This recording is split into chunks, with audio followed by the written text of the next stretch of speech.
What's playing? That was playing. Why was that playing? That shouldn't have been playing. Join Jovan and get your critical cap on. There's a Bradley's baddie inside of me and you. What the hell? Hi. I don't know what that was. Yeah, everything went haywire. Wait, why did it do that? Let me see what happens if I press it again. Okay. Well, that's correct. And he'll be there schooling some ignorant creep or catch him on a gaming whim. Weird. But this ain't a game to him. You could be a Bradley's baddie too. You could be a Bradley's baddie too. So join Jovan and get your critical cap on. There's a Bradley's baddie inside of me and you. Good morning. Good morning. Good morning. It's great to stay up late. Good morning. Good morning to you. Welcome to stream, everybody. How you doing? How you feeling? How you cooling? How you killing? My name is Jovan. If this is your first time here, hello. Welcome in. If this is your second time here, welcome back. And if you've been here a while, well, hey, how are you? We are going to be doing our usual stream today, which involves some high quality debates.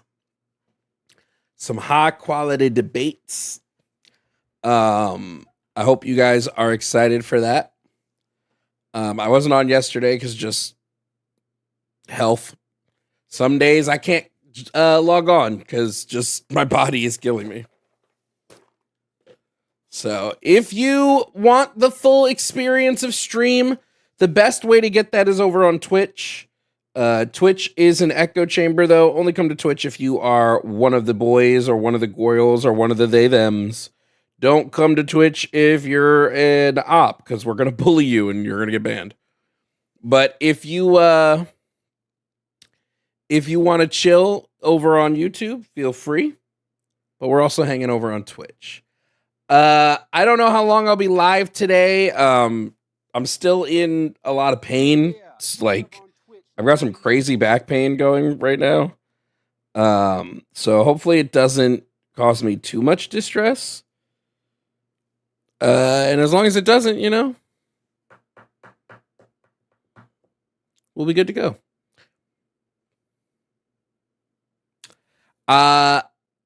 Before we get calls in, we're just going to talk about some things that have been going on in the world. Like the fact that they released that Trump Epstein letter. And they're trying to claim this isn't real. Guys, it's pretty real. I hate to break it to you.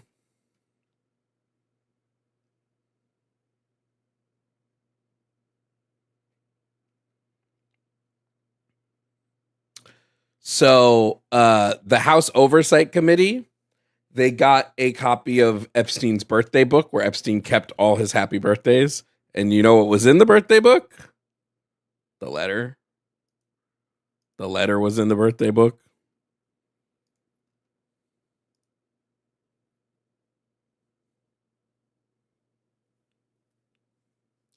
Kind of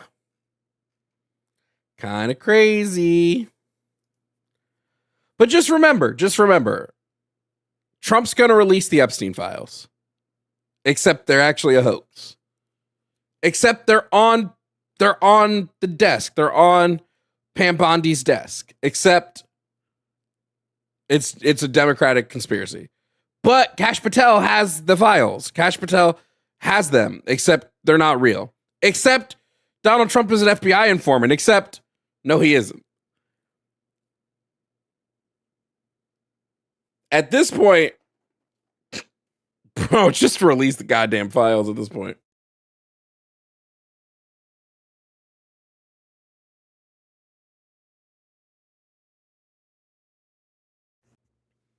Jovan gave birth to my son yesterday. Can I get a happy birthday, Owen? Happy birthday, Owen. Here, for Owen's actual day of birth. This is for Owen. You could be a birthday baddie too. A very happy baddie birthday to you.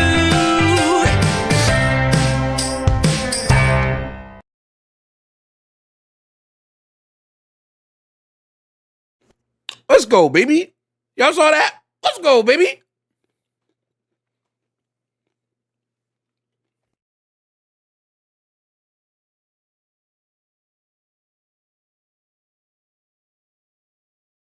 Anyway, I'm sure someone will be able to defend their boy today. Call-in lines are wide open if you feel like debating. You can call in. Don't call in with some nonsense, though. You better have some, like, real shit, bro.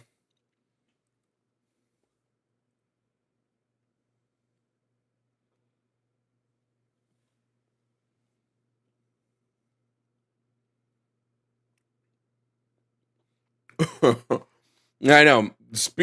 House Speaker Mike Johnson lied? Whoa. Who would have seen that coming?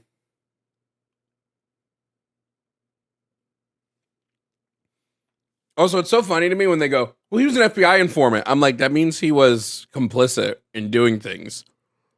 It means he was guilty.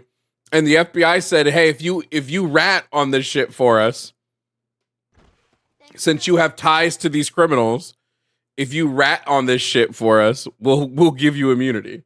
Which didn't actually happen, but you know.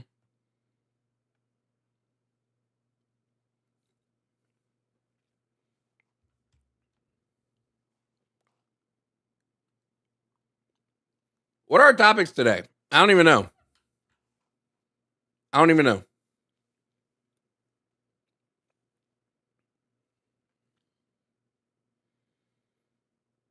We have trans men and women are men and women, gender affirming care for minors, the Christian God is evil and not real.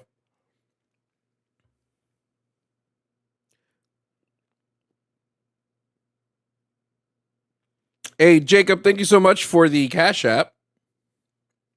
Trump failed, haha. Thank you for becoming a tier 1 member. Thank you on YouTube. Y'all are real ones.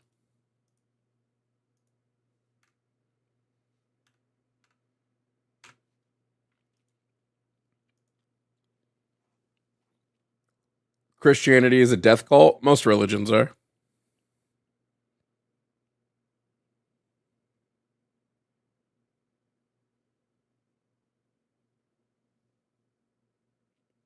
Also, remember the Supreme Court. The Supreme Court has officially said it's okay to racially profile people if they're Spanish. So, to all my Hispanic viewers, all my Latino viewers, yeah, it's okay for you to be racially profiled now. Racial profiling is now officially going to start happening to you, and it's legal, and you have no recourse. So you know how typically when you get pulled over, if there's no justification for the stop, that's an unreasonable search and seizure. It falls under the Fifth Amendment. Not anymore. Not if you're Spanish. Not if you speak Spanish. Not if you speak English with an accent. Not if your skin is slightly brown. Hey, I see that guy Miguel doesn't believe me in the YouTube chat. Should we pull up the evidence, guys? Should we? Now we're going to play our favorite game. I'm going to close the lines real quick. We're going to play our favorite game here on the channel. And that's, will he learn or will he double down?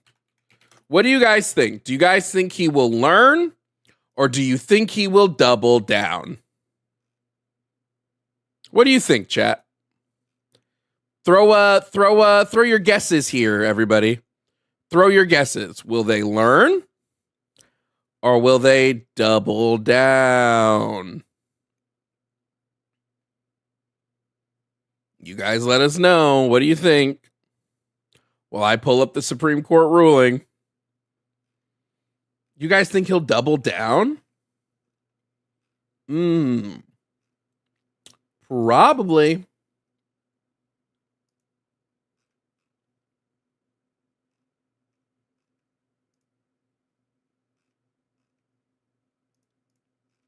Pulling up the ruling right now.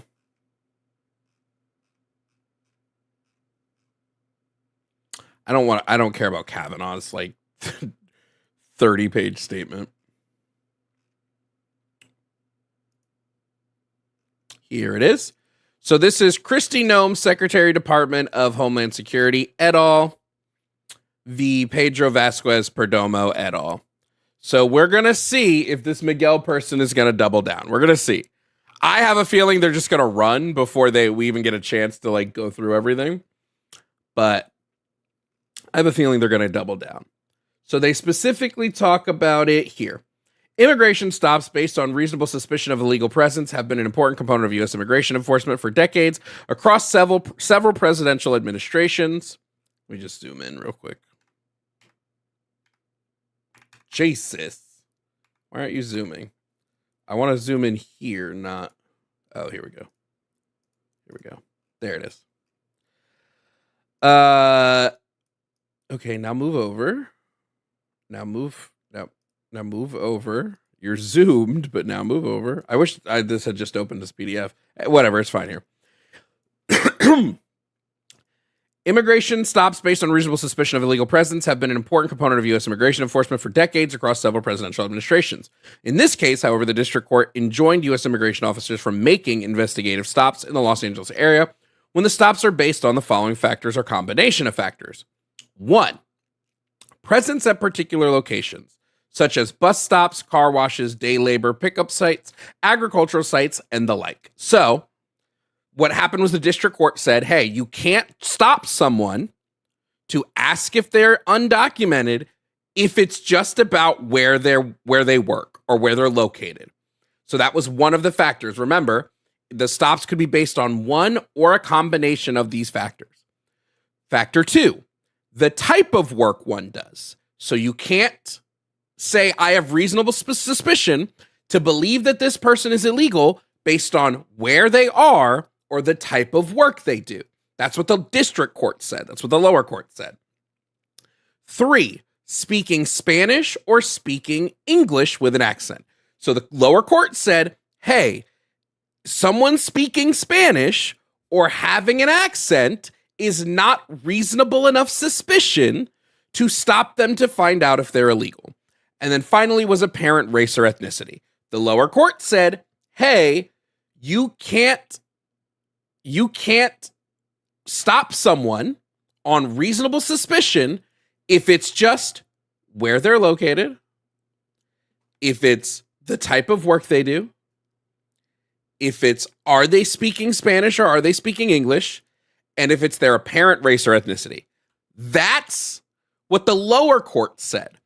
The Supreme Court then kicked back and said, no. Yes, you can. Yes. Actually, yes, you can do that. Actually, guys, it's okay. You should be able to do this. So those are the 3, or was it 4? Those are the 4 ways that if you are stopped by ICE, they can just stop you. Doesn't matter. So remember that fun thing called the Fifth Amendment that says that you have a right to not be subjugated to unreasonable searches or seizures? Do you remember that? Well, unfortunately, no, you don't. Not if you are present at a location, such as a bus stop, a car wash, day labor, pickup sites, agricultural sites, and the like. If you do a specific type of work. if you speak Spanish or speak English with an accent, or if you have a specific race or ethnicity. You no longer have freedom of the Fifth Amendment. Now let's read the Fifth Amendment. Just so we can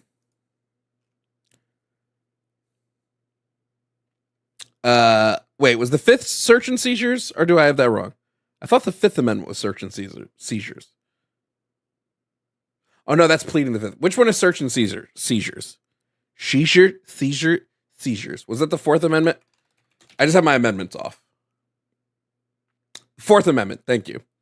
So the Fourth Amendment is your constitutional right of protection from unreasonable search and seizures, the right of the people to be secure in their persons, houses, papers, and effects against unreasonable searches and seizures shall not be violated, and no warrant shall issue, but upon probable cause, supported by oath or affirmation, and particularly describing the place to be searched and the persons or things to be seized. So you can now be seized if you look a certain way, work a certain job, speak Spanish. The Supreme Court has affirmed that this is okay.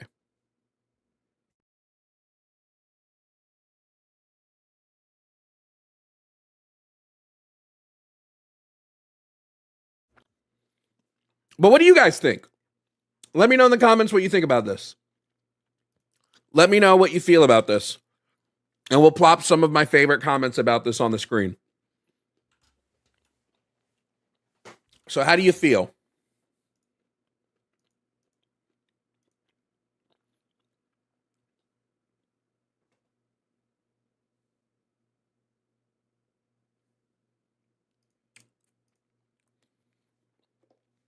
Kaneko said, I think we need a new Supreme Court.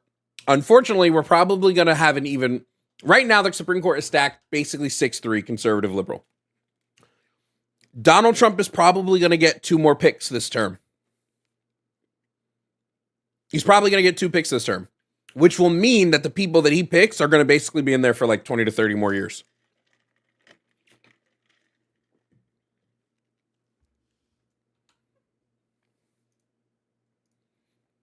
Jim Crow is back after all these years. Yeah, it looks like it.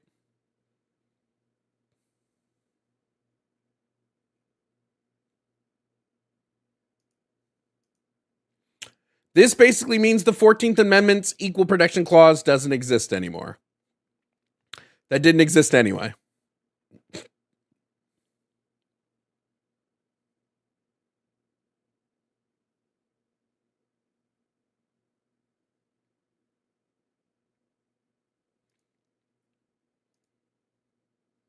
Essentially, this administration doesn't give a shit about the Constitution. So anytime you have a Republican tell you we're constitutional, say no, you're not. You don't care about the fucking Constitution, bro. You don't give a shit about the Constitution.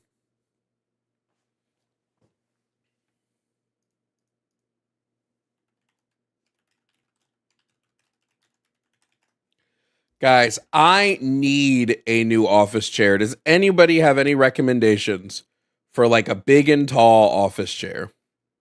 I need a new chair. This one is definitely part of why my back hurts.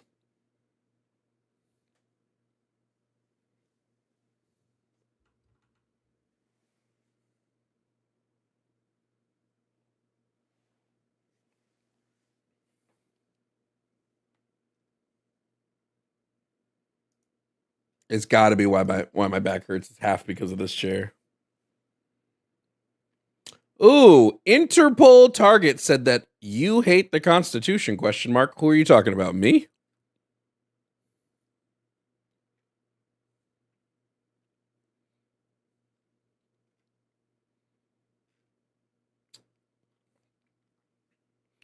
Yeah, but IKEA's chairs aren't made for big boys. I need a big boy chair.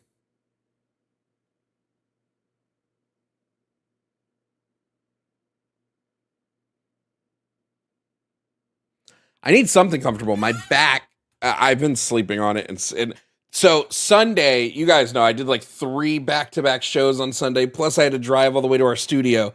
So Sunday was just so much sitting that my back has fucking been on fire since. You know?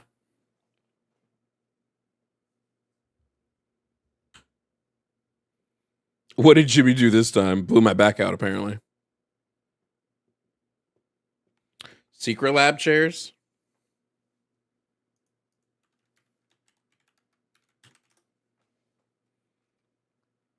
Damn, these expensive, bro.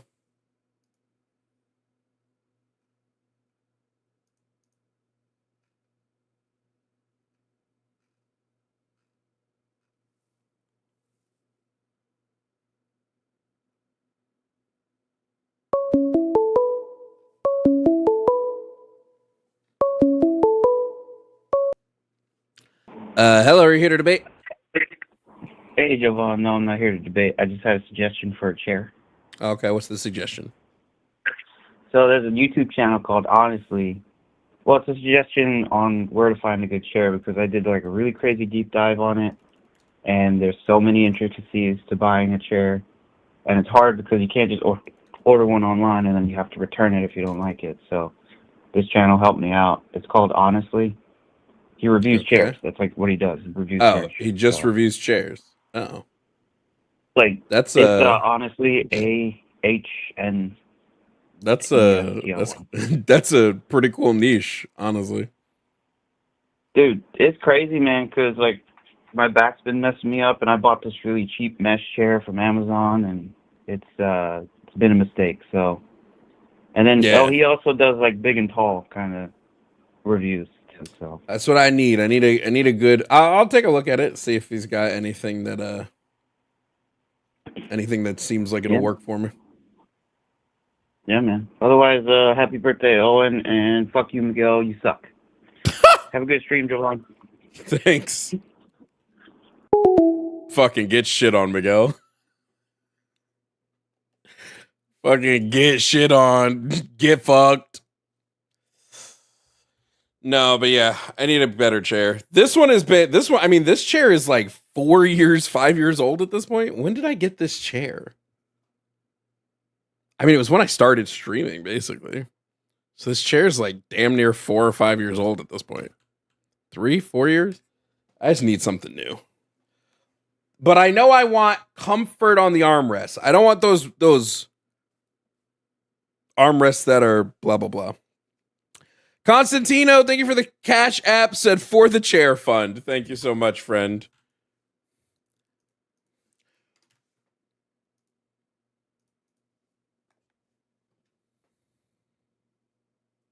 No, and then I kind of want one with a footrest, so that way when I'm gaming, I played God of War, which is probably why my back also hurts. I played God of War for like 10 hours straight yesterday, sitting in this chair. So that's probably why my back probably did, because my back was starting to feel better yesterday. And then I said, I'm going to play God of War for like 10 hours. And then I got up and was like, holy shit, my back hurts.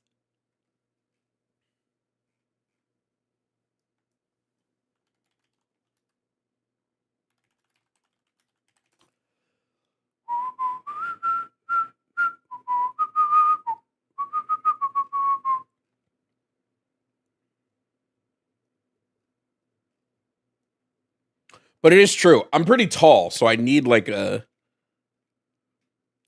better chair. I'm like 6 foot. Yeah, sub on Twitch, nice. But I'm also like, what if I don't get like an office chair specifically, but get like a lounger, you know?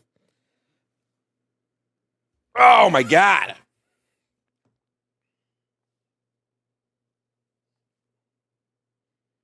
I told you last stream, get one with a footrest. I know.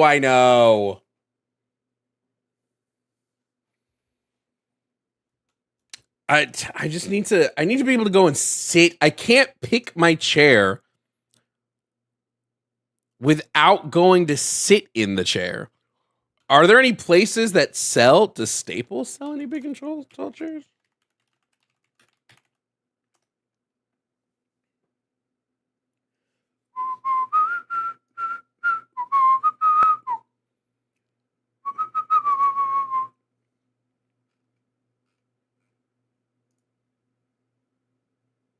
Puh, no. Staples has like 2 chairs.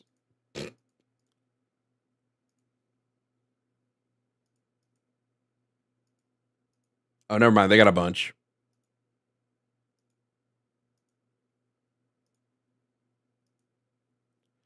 Ooh. Ooh. That one look nice. That one looks nice. Office Depot. Office Depot still exists.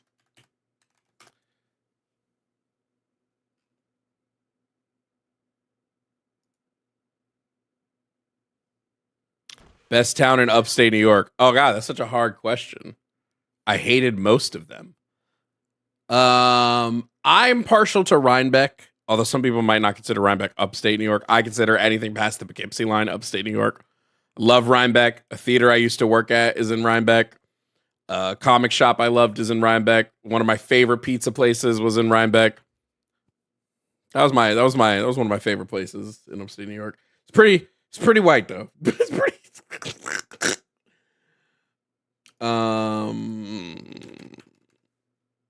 if there's an Office Depot near me, I might go look at chairs, bro. There is. Oh, there's one in Orlando.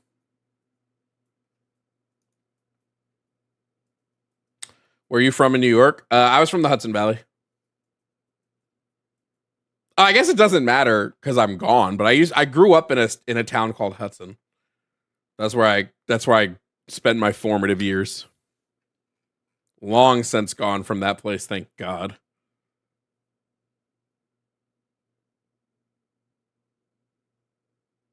Get the shack chair?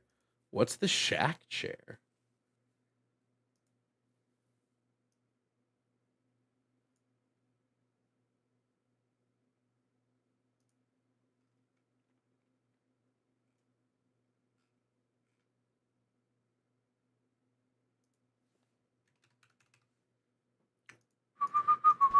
Thank you, Boo.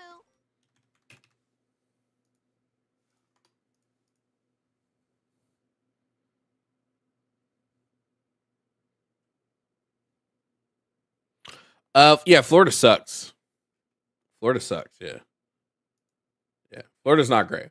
I mean, literally, they just said no more vaccine mandates for children in school, which is fucking crazy, bro. I don't think the Office Depot near me has any furniture. Because I'm trying to search. What's the shack chair? Let me look that up. Because whatever chair Shaq uses is the chair that I want to use. $450? Well, it was a good dream while it lasted. Fucking. I also want to get a chair that's pre-built. Oh my God, I always fuck up. This chair, I didn't build it correctly. So it angles. When you lean back, it angles.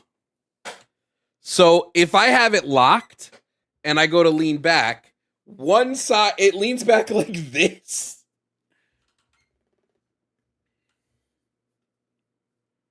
That's actually cheap for a good office chair. Fuck off. No. That's so much money. It doesn't even give me a footrest. Oh wait, does it give me a footrest? No, it doesn't even give me a footrest. Also, damn, crazy that all the conservatives are scared as fuck right now, bro. Left out some screws. I didn't leave out any screws. Try Wayfair. I've never had a positive experience with Wayfair.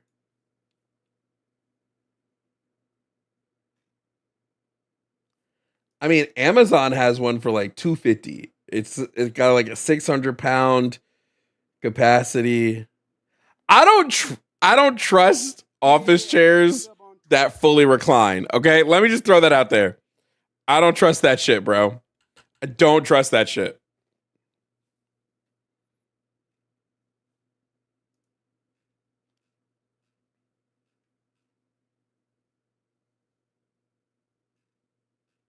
I don't know.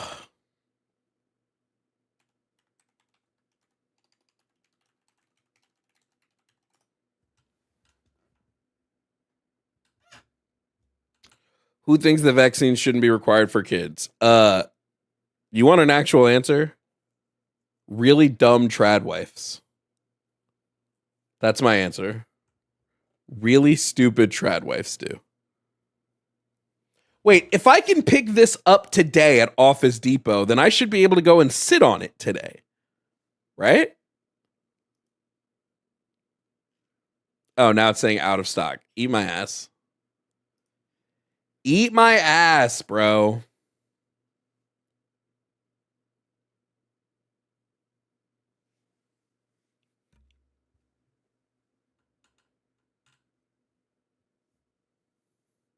Of course you got a bunch of dumb, like, you got to remember, guys, chat is going to be stupid, but chat, no brain.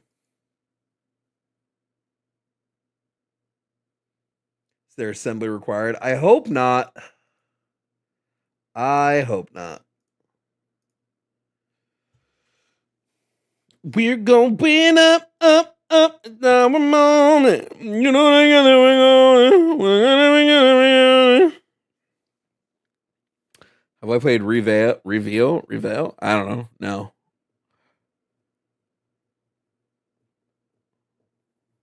Do you keep the same energy with Judaism and Islam? Bro, who cares? Fucking Christ.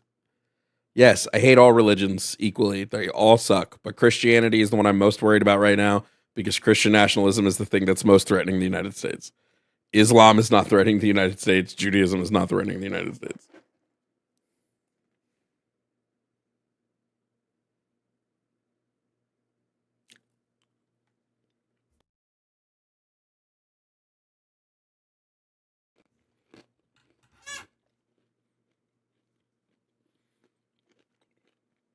There was a chair company that wanted to send me a free chair and have me like review it on my Instagram, but I didn't like the chair, so I just never responded. Like I didn't like the chair they picked. They were like, "Oh, we'll send you one of these." I didn't like any of them, so I just didn't respond.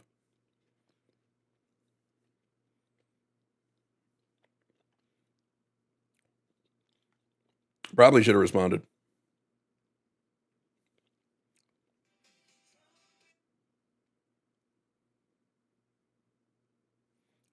Alan, thank you for the Cash App. Alan said, "For Secret Labs or refund me." That's so funny. Okay, let me go actually look at Secret Labs website.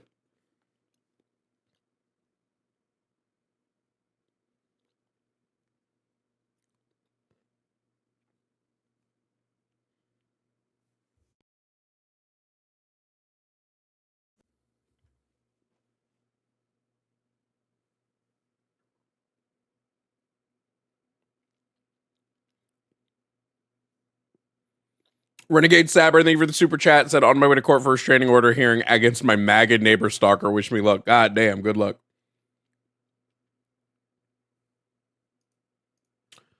We're going up, summer moment. You know together we're going. Why did I go to Instagram? I wanted to go to Secret Labs. What the fuck?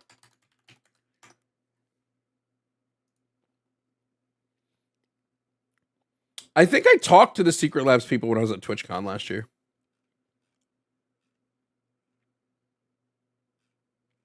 Three sizes. Ooh, I would need that XL, baby. Give me that XL. Okay, let's see how much they are. Secret Labs. Ergonomic chairs. Build your ergonomic chairs. Okay. No. No, they have. I want a cushioned armrest. Is that a Dragon Ball chair? Wait. They're not the ones who made that Spider-Man chair I got that one time. Also for the Secret Labs chair. Thank you, friend. Secret Labs aren't the ones that made that Spider-Man chair I got that one time, right? Because that chair sucked. I hated it. Oh shit, there's an Assassin's Creed one. Okay, here's my issue. All of the chairs don't have cushioned armrests. I want a cushioned armrest.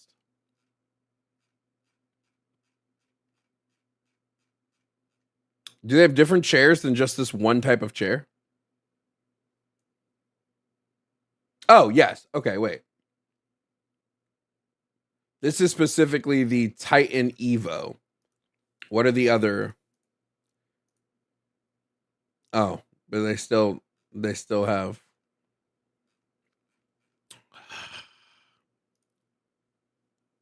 compare models. Yeah, they still all have plastic. Anybody who says Trump 2028 hates the Constitution, and I really hope that you like, I don't know, fucking go somewhere. Cloud swap armrest tops. Wait, are those? Wait, you mean I have to pay extra for the memory foam armrest? It's kind of lame.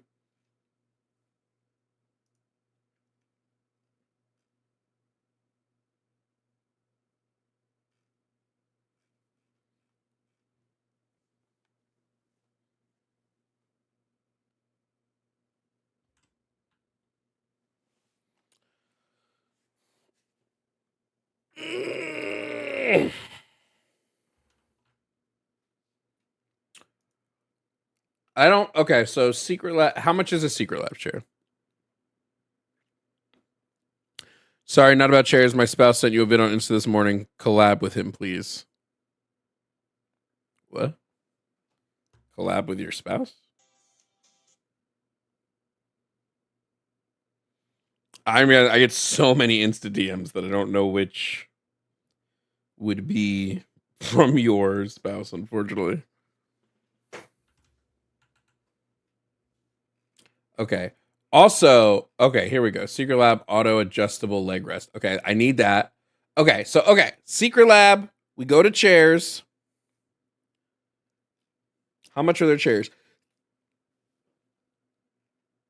God damn, their chairs are expensive, bro.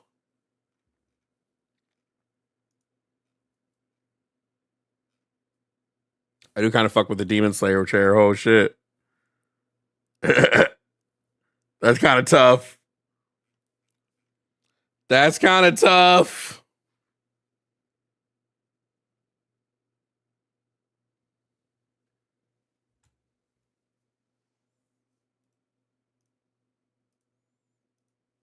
I can't even lie. That Demon Slayer won't go kind of hard. So expensive, but apparently worth it. Okay. Okay. Let me see. Secret Lab Titan Evo. Secret Lab Titan Evo Nanogen. Secret Lab Titan Evo Light. Okay, so I guess we'll just go with the regular. The Titan Evo, I guess. Color.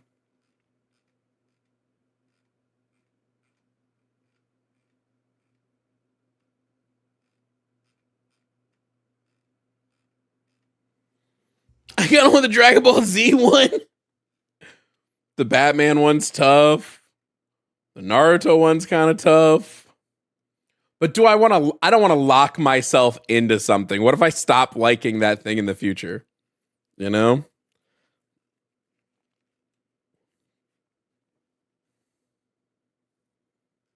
Oh, that's easy, Marcos. That's because the Christian God is objectively evil. Sorry, I don't know if you're aware. Okay, let's just get a standard chair. Okay. We're just gonna get the standard chair. Size is gonna be XL. Choose your chair add-on. Secret Lab ergonomic recliner. The recliner's another $200?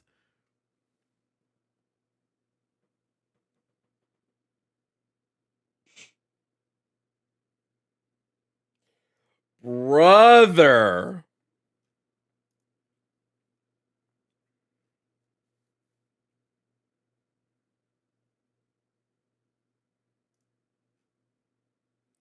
all in all, if I want this chair with foam armrests and a footrest, it's $1,000. I don't think I can justify spending $1,000 on a chair.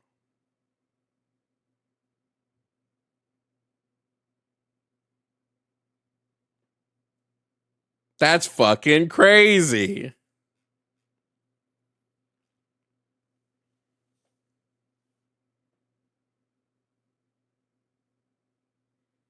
If you're buying it for your LLC, you can write it off. I mean, I can write it off of my taxes either way because I'm buying it for my office. So like either way, it's a tax write-off. But that's still too much money for a chair. Chairs are investments like bread. I didn't even spend $1,000 on my bed. I don't remember what I spent on my bed. Because I had Riggs worked at a mattress firm at the time, so he got me a deal on my Betty bed.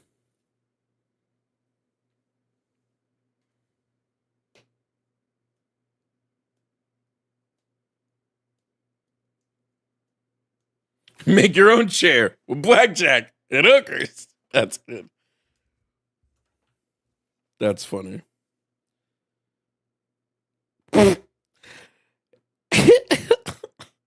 Anthony, thank you for the $1 Cash App for the chair. Thank you. I think that's actually all I needed. And now I can purchase the chair. So thank you so much.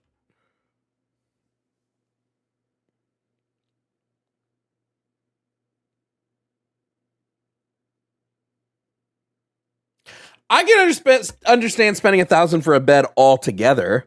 Like bed, box spring, if you get a box spring, bed, box spring mattress, you know? Mattress cover, sheets, frame. I could see all of that reaching a grand.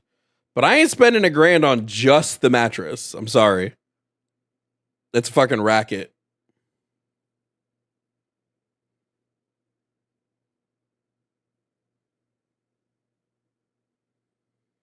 Bro, I can't justify spending $1,000 on an office chair. I really can't. I really can't. I'm sorry.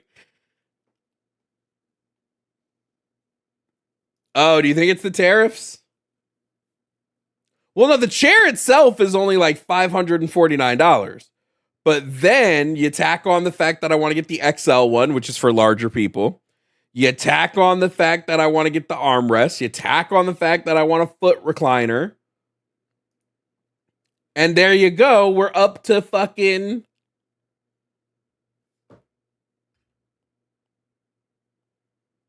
Anthony, that's crazy that you did it again. That's actually crazy.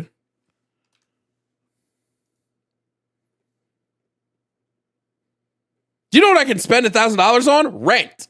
I can pay my rent. Well, at least half of it.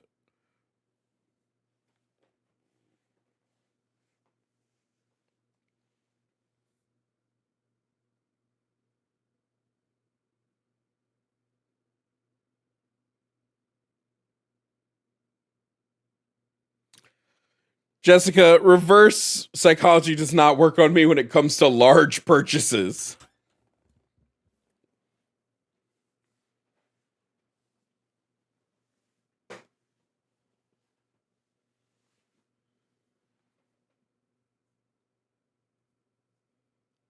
You pay $2,000 in rent? Yeah, my rent's like $2,100. But I rent like a whole house. So I don't have an apartment. I have like a whole home. I rent a whole ass 3-bedroom house. I am gonna upgrade because there's some cheaper. Once my lease is up, there's some cheaper ones around me. That's a little less expensive. For like large. You get more space for like less money. The development I'm in right now is a little overpriced.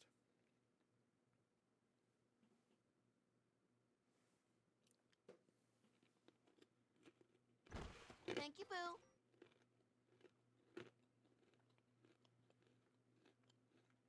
My mortgage is only $1,000. Well, la di da.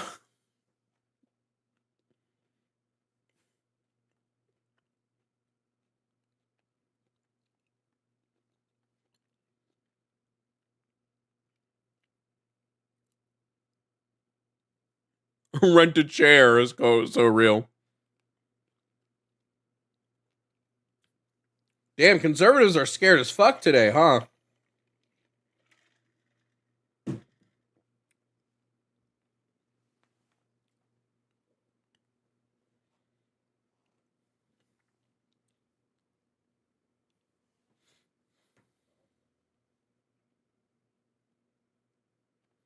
The line is not closed.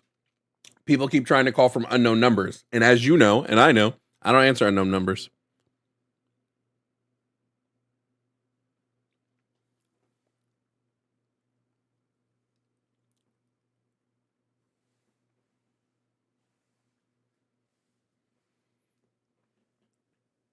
Batty, Jesus, thank you so much for the $50 super chat. A chair, a bed, and a good pair of shoes, all worth spending more on.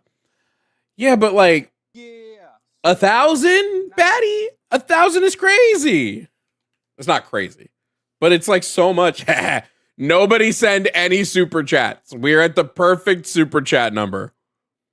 No one send any other super chats, bro. At your escrow account. You think I got an escrow account? You think I got a retirement plan?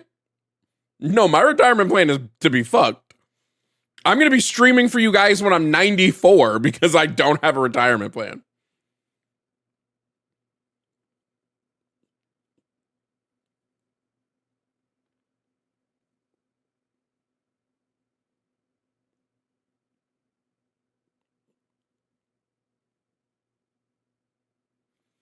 If capitalism sucks, you have to name a better system by comparison. First of all, no, you don't. That's not how fucking things being bad works, dumb fuck. Sorry. I shouldn't instantly resort to calling YouTube stupid, but like that's a stupid thing to say. If someone makes me spaghetti and it tastes bad, I don't need to have ever had any other spaghetti ever to know that the spaghetti that they gave me doesn't taste good. It's not how that works.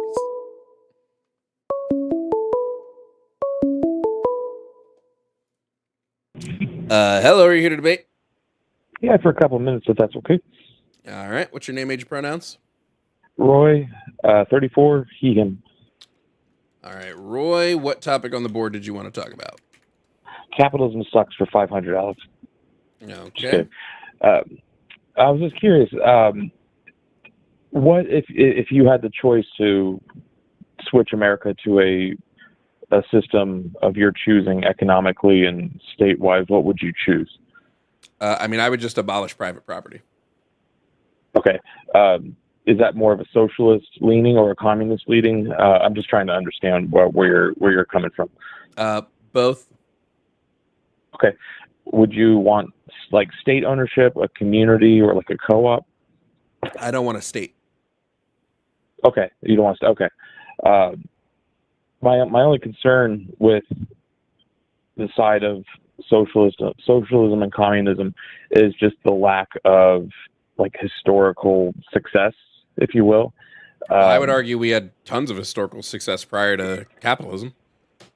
I mean, like I said, it's just the abolition of private property, which existed for thousands of years up until the more recent development of capitalism. Okay. Could you give me some examples? Yeah, indigenous tribes like in the U.S. In what was then Turtle Island, they 100% had no private property. Okay, so more of a, like when you say indigenous, like Native Americans, like Caribbean type of structure.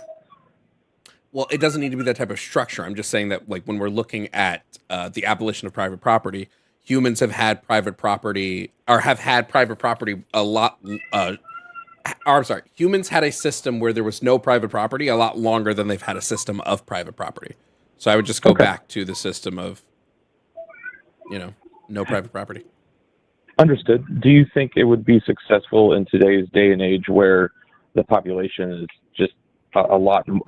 Forgive I'm having a hard time talking today. Do you think it's still possible to have that type of system given the population boom we've had in the last 75 years? Yeah, it would work better with a larger population because you have more people to distribute the labor amongst. Okay. My only concern, it sounds great, don't get me wrong. My only concern is just the nature of man. And I'm afraid like there would be some bad actors or bad groups who would take a good idea such as that and just turn it on its head, and maybe through the use of force or the sole possession of weaponry, like would basically take over and basically call the shots, if you will. They already do that now. Through capitalism or through capitalism. Like, what type of? They already do that. There is a sole group that has control of the bulk of the weaponry that uses force to maintain their political and economic power on the globe. So, like, yeah, could people do that? Sure. I don't believe there's an inherent human nature. I think humans are byproducts mostly of like learned behavior. And that, like, when we get down to like instinctual, humans just have a self-preservation instinct, but that self-preservation instinct can be overwritten by like a litany of things in like our social development. But like, just because there might be a bad actor in the system doesn't mean that like the system's bad, right? Because like we exist in a system that already has a ton of bad actors. So like, I would prefer to go to a system that gives them less likelihood of rising to power than what we currently have. Okay, and don't get me wrong. If your system that you're proposing like were to, I would give it a shot. My only concern is that if like the ground rules were to include like, hey, you cannot possess weapons anymore or anything to defend yourself. Well, I'm a Marxist, so we're staunch for weaponry being owned by the working class. That was like one of Marx's key principles, is that the working class should never be disarmed. For sure. Yeah, no, it sounds great. My only concern is just I have a hard time trusting people in terms of following through and doing the right thing, because I guess sometimes in life people have their own thoughts and ideals on what that is. But no, I see where you're coming from for sure. All right. Awesome. Well, hey, have a great day. Yeah, you too. That was fast.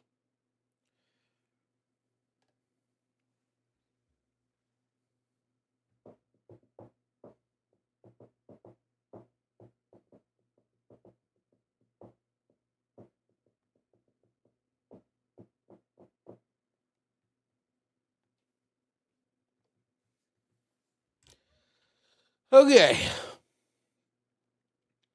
Would we still have currency in your system if we still need it, but would lose a lot of... We don't need currency, but you can still have some form of exchange, like barter and trade system.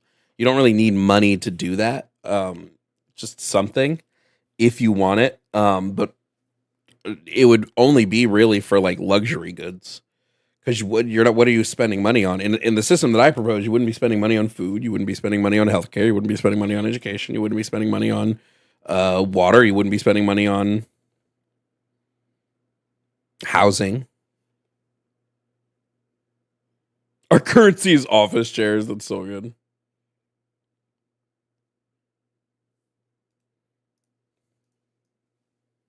Mine's back open. Today just might be a slower day for debates. It might end up being that we just switch over to playing some video games if we don't get anybody calling in.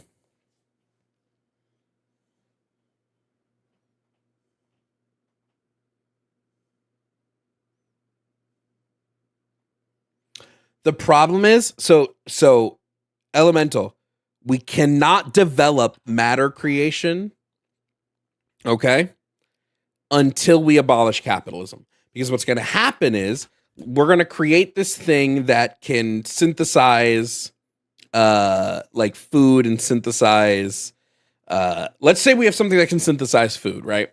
Let's say we have this. What's going to happen is if we create this in our current society, it's not going to be the case that everybody can now synthesize whatever type of food they want. What's going to happen is if you don't pay for the premium pack, you're synthesizing bland oats and paste. And you're going to have to pay the premium, which will probably be more expensive than actual food, to be able to synthesize anything that tastes good. That's what's going to happen.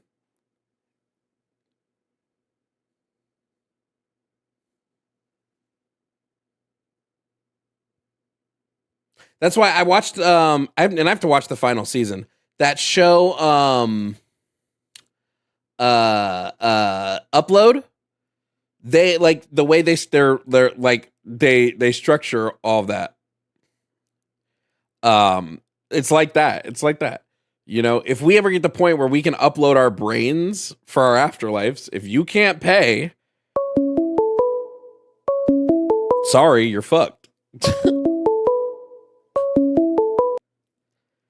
Hello, are you here to debate? Yep. All right. What's your name, age, pronouns, please? Jacob Menchow, he, him, 26. I'm sorry. Could you spell your name for me? Do I have to provide my last name? No, just something to call you. Jacob M. Initial, is that okay? Yeah. No, you don't even. I don't even need the initial. It's just Jacob. It's fine. Jacob, what topic are you calling to talking about today? No choice. Okay, what about it? I'm not. And Okay, I why think not? it's wrong. Why is it wrong? I believe if life begins at conception, I and agree. it is a unique human being, I agree. the government should protect life. You think the government should protect all life? Yeah. Why does the government not protect plants? Like, I think in the, what is it, John Locke, life, liberty, protection of property, right? So you think the we government protect unique shouldn't human protect? beings. Okay, so the government. So not all life is valuable. Just human life is valuable. I think, is that not like the basis of our Constitution and all that, right? Sure, but you said that abortion was wrong, so I'm not really worried what the Constitution says. No. I'm not arguing necessarily morality, more so governance. Okay, you just think that legally abortion should be barred. So the government should be able to legally tell people I what think type based on Sorry, pretty go much ahead. like based on current law. Like if you want to change it, like sure, be open to it Well, legislatively. wait. Are we talking about But what is or what ought be? Because if we're talking about what is, all I have to do is step foot in New I York think- State, and then all of a sudden abortion's okay, right? Sure, I mean, weed is illegal, but it's also legal. Yeah. So I don't know what position you're trying I to mean, argue both can for be now. true. Depends on federal versus state law. But what I'm talking about is if the Constitution is like protection of life, liberty, protection of property. I think based on that, if the government is ought to protect life, right, and if it is a unique human being, Well, the then government it should protect that. the Now, whether or not the Constitution- government actually does that is a different thing. But I think that's the train of logic. I think that's just what I'm getting at. Okay. I don't like hate people who are pro-choice. I mean, I used Okay. to be. I just think I just want to talk about that, like train of thought. Does that make sense? Okay. So if we're gonna talk about like just off of like government, like we're just talking like the Declaration of Independence says that we have life, liberty, and pursuit of happiness, but that's specifically talking about just like American citizens, which you're not until you're born. So like fetuses wouldn't count in that. I understand that. Like, and that's what I'm saying. Like, outside of that, like, is there any, like, are we at a disconnect? You know what I mean? I'm like trying the to. problem is you're not talk with you, not you're just not like argue. Well, this is a debate, and that's why I said at the beginning, are you here to debate? And you said yes. If you're not here to debate, there's not really a reason to conversate, right?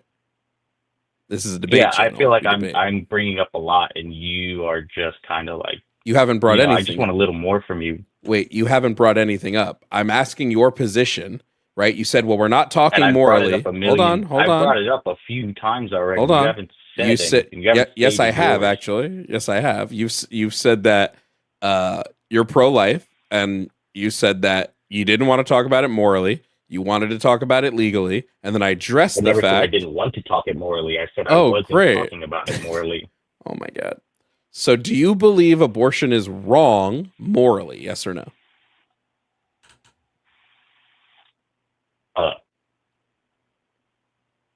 Personally, I do, but I don't think that that's necessarily what I want to hang my hat on in this conversation. Okay. So then what was the point of even. I said you don't want to talk about it morally, and you said I didn't say that. I just wasn't talking about it No, morally. you said Then that I that's what I just said, and that's asked not what you. I said. Then I just asked you, and You you are said, one of "Well, the I most don't really want to semantic hang my people head on ever, this." and Are you? so Is this for real?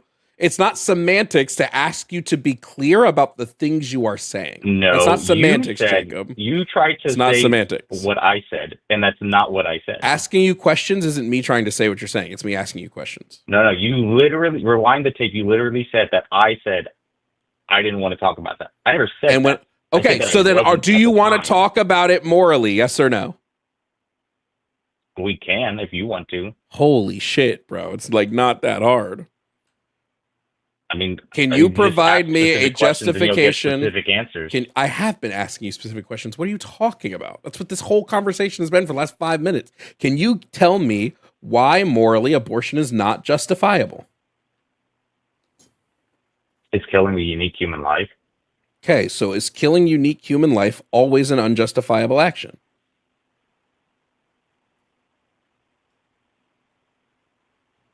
No. Great. So then I'll ask my question again. Why is abortion unjustifiable? It's a unique innocent life. Is killing innocent life always unjustifiable? I think there was always attempts to justify it. Okay, so you would agree. And at that point, it's in the eye of the beholder, right? Like, I think that makes sense, right? Okay, so then Would you agree? So then just to confirm, you think that killing of like taking a life, it's up to like the person viewing that action to decide whether this is moral or not. I'm not saying it's up to them. You asked me if it's always justifiable. And I guess what I'm saying is people are always going to try to justify it. And in that regard, like, it's always up to the beholder to justify it in their own head. But I mean, I can't necessarily be the one to say that, which is, I guess, why I was trying to talk more about governance, if that makes sense. You following? Like, does that make sense? Great. We can talk about governance then. The Constitution is specific that when it talks about your right to life, liberty, and the pursuit of happiness, it's talking about born citizens. A fetus is not a born citizen, so it wouldn't qualify for those. So it has no legal protections under the Constitution.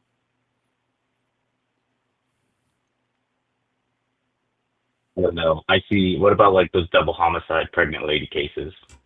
Most of the time, those are counted as in what is it called? It's like a wrongful termination of a pregnancy. It's only counted as double homicide typically if it's after like 24 weeks of pregnancy. Prior to that, they don't count it as that. They count it as like unlawful termination of a pregnancy. Because they Why 24? Because we don't really place value on a fetus until after it's at the 24-week mark.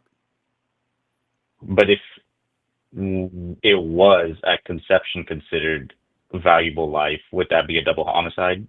I wouldn't say it's considered a conception valuable life. I would say it's considered life.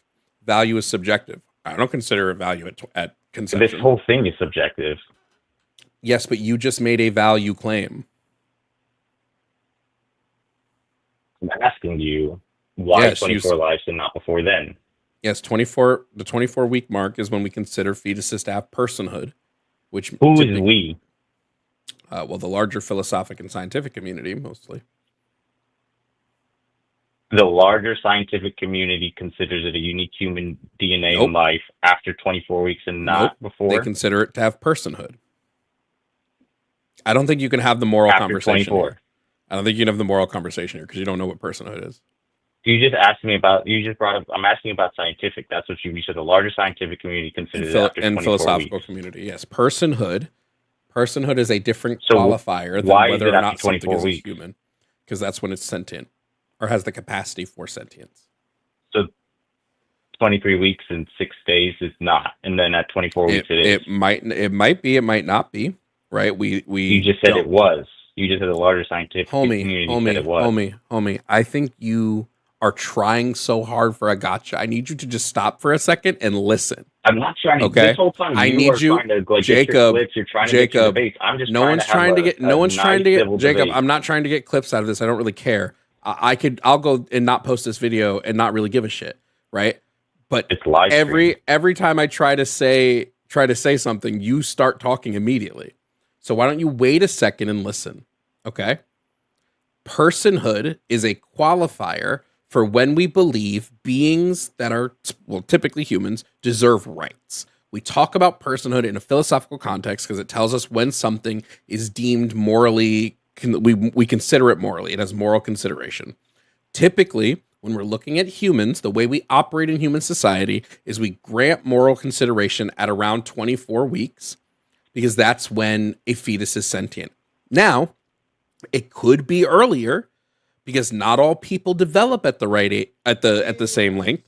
Just like when we say, hey, puberty typically starts at like 11, we know that some people might start puberty sooner, right? So what we're saying is when we're talking about sentience, typically that's going to begin at 24 weeks. That's when the necessary parts of the brain needed to have a sentient experience are formed. Prior to this, they don't have this. Now, if it's the case that you want to like brain scan all fetuses before an abortion, if they're that late in development, go nuts, and then we'll know. So how do you grant protection to that if you don't know? Do you only grant, like, what I'm saying is, I guess in the case of like a double homicide, there's no way you could retroactively go back and figure out if they were sentient or not. Say they were at 19 weeks. They could have been prematurely sentient, we take what is the average in medical science. So typically, we see this at 24 weeks. Said in the case of the double homicide. Yes, that's why I said after 24 weeks, you can it can be considered a double homicide. It depends on the state. And prior to that, it's usually considered an unlawful termination of a pregnancy. I understand that. You said after 24, but what if we got it wrong? What if it was a murder because they were sentient, but we don't know that now? Yeah, there's no way to retroactively know that. So we go with medical consensus. Okay, so we can't grant it rights when we should have. So we can't yet. The law is not 100% thing. We're not mind readers. I understand that, but wouldn't you want it to get to a better law? No. There is no way to be better. No, you don't want a better law? No, okay. No, there's no way to get it to a better law. Not unless you're going to force every single pregnant person once a week while after 20 weeks they have to go get a fetal brain scan. Every single pregnant person in the country. There's no way to do it practically. So no. There's no way to practically do this. We have to go with a consensus in medical science. And the consensus in medical science is around 24 weeks. That's when, on average, we see these structures to have completed formation. Prior to this, we don't see that as often. So we go with medical consensus. That's just, yes. And I guess I understand it. It's not that I have a misunderstanding. I'm just saying, like, for a better law, more conservative one, a more careful one, wouldn't you want to go with I bet you the earliest is what, like 18 instead of 24? It's not even that big of a 22. difference, right? Like 22 is like the earliest we've 22. seen. Yeah, 22 is like the earliest. To be more careful, wouldn't you want to go with 22 instead of 24? No, I'm going to go with I'm going to go with the average. I'm going to go with medical. How many double homicide cases do you think are happening that it's so necessary we change the law? And so that somebody gets charged with a different crime. It would be a better goal, would it not? A more careful one. Why would it be more careful? The fetus is dead either way. You don't like more careful laws? How would it be more careful? How would more life be saved by changing a double homicide law? We just talked about it. In case one was killed that you don't consider sentient, that was. The life wouldn't be saved. The whole purpose of a double homicide law is because somebody has been killed. So changing the time frame of the law doesn't stop someone from being killed. It just tells us the severity that we're going to punish the person who killed them. So you want it less severe? Personally, I think if it's prior to 24 weeks, I'm not charging someone with a double homicide. I will charge them with an unlawful termination of a pregnancy, and that will probably hit with like a severe sentence. But I don't really care about the severity of a law when we're talking about abortion. Why is early termination even illegal? Why is it illegal to wrongfully terminate a pregnancy? Yeah. Because the person who was pregnant didn't want you to end their pregnancy. Jacob, are you okay? Do you need to take like a 5-minute breather? Why would I need a 5-minute breather? I'm literally just having a calm conversation with because I'm going to be honest with you, and maybe I have a short fuse today because my back hurts. The question you just Oh, I'm asked sorry. me That thing sucks. might be one of the dumbest questions I've heard in like 2 weeks. Well, I'll tell you this much. I've had my mind made up for a while, and I hate talking with people, I guess, who agree with me. Is that like, I'm sure you can agree, you run this, right? So I like to hear other perspectives and steel manning it and really hammering against my beliefs to come to a better one. Is that, you know what I mean? And if I sound corny or if I sound stupid, I'm okay with that risk if it comes to a better opinion. Does that make sense? No. Like, I don't mind asking dumb questions to if it gives me an answer that like makes me change my perspective to a better opinion. What answer? You know what? Never mind. It's fine. Like, for example, like you're doing a good job answering these questions, personhood, all these things that like seem the same, but they're not, right? Personhood versus sentient versus like. So I'm hearing all these things, and I appreciate these new things to me because I don't debate. I don't live in this realm, right? But I just called and go like, hey, this would be good. Maybe I could have some more clarity into understanding why. Do you think it serves a purpose to say my mind is made up, nothing's going to change my mind, but I'm going to hear out the other side so I can just dig myself deeper into a trench? No, I said my mind historically has been. And I really only talk to people that agree with me, not out of choice, but I mean, these things we don't talk about in the day to day. So I don't feel comfortable if somebody like kind of understood. But as far as actual like thought provoking, I think it's best to go talk to somebody such as yourself who's probably more knowledgeable than me and disagrees and could provide me maybe a better opinion. You know what I mean? So Jacob, why are you specifically cancel out laws, cancel out all of that? Why are you specifically against abortion? Quite literally, because if it's a unique human life that's innocent, I just don't think it's like, I think it'd be unfair to end that life. Why do you believe it's innocent? It hasn't done anything. Okay.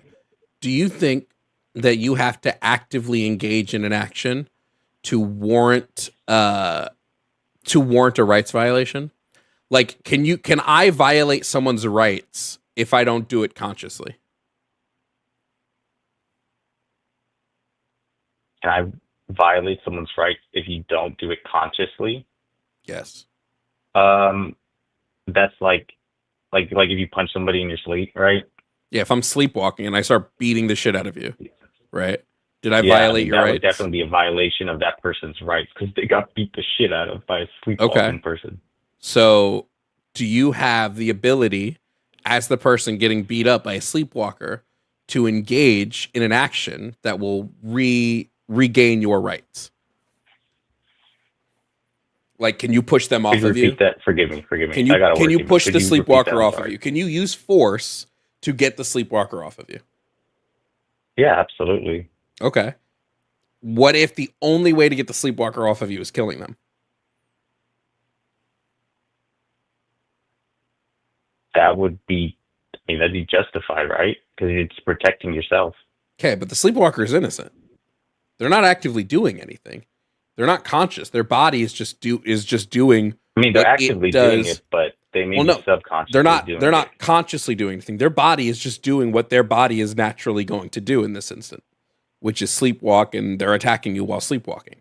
But you agree that even though they're not consciously engaging in an action against you, if the only way to end this rights violation is to kill them, you think it is okay to kill them. Yeah, that's the only way. I mean, I think even under the law, that's definitely permissible. Even in morality, I think that's definitely, to most people, permissible. Okay, a fetus is engaging in a rights violation, and sometimes the only way to end that rights violation is to take the fetus out of your body, which will kill it. It's a rights violation. I've never heard it framed that way. That's interesting. Yeah, the person who is pregnant has a right to their body, just like you have a right to your body and I have a right to my body. So if somebody is using their body, they don't want them to, this would become a violation. Do you think you waive that rights violation if you get pregnant purposefully? No. So even if like there's a young couple who wants to get pregnant, gets pregnant, it's still their rights being violated. Yes. If they don't consent, if they're pregnant and they consent to the pregnancy throughout the whole pregnancy, then nobody's violating anybody's rights because they consent to being pregnant. That's what I was just asking. Like, But consent to sex is not consent to pregnancy. If they want to pregnancy. get pregnant and they do get pregnant, are they still getting their rights violated? No, not unless they decide they no longer consent to the pregnancy. But as soon as they say, "Hey, we no longer consent to this pregnancy," now they are having their rights violated.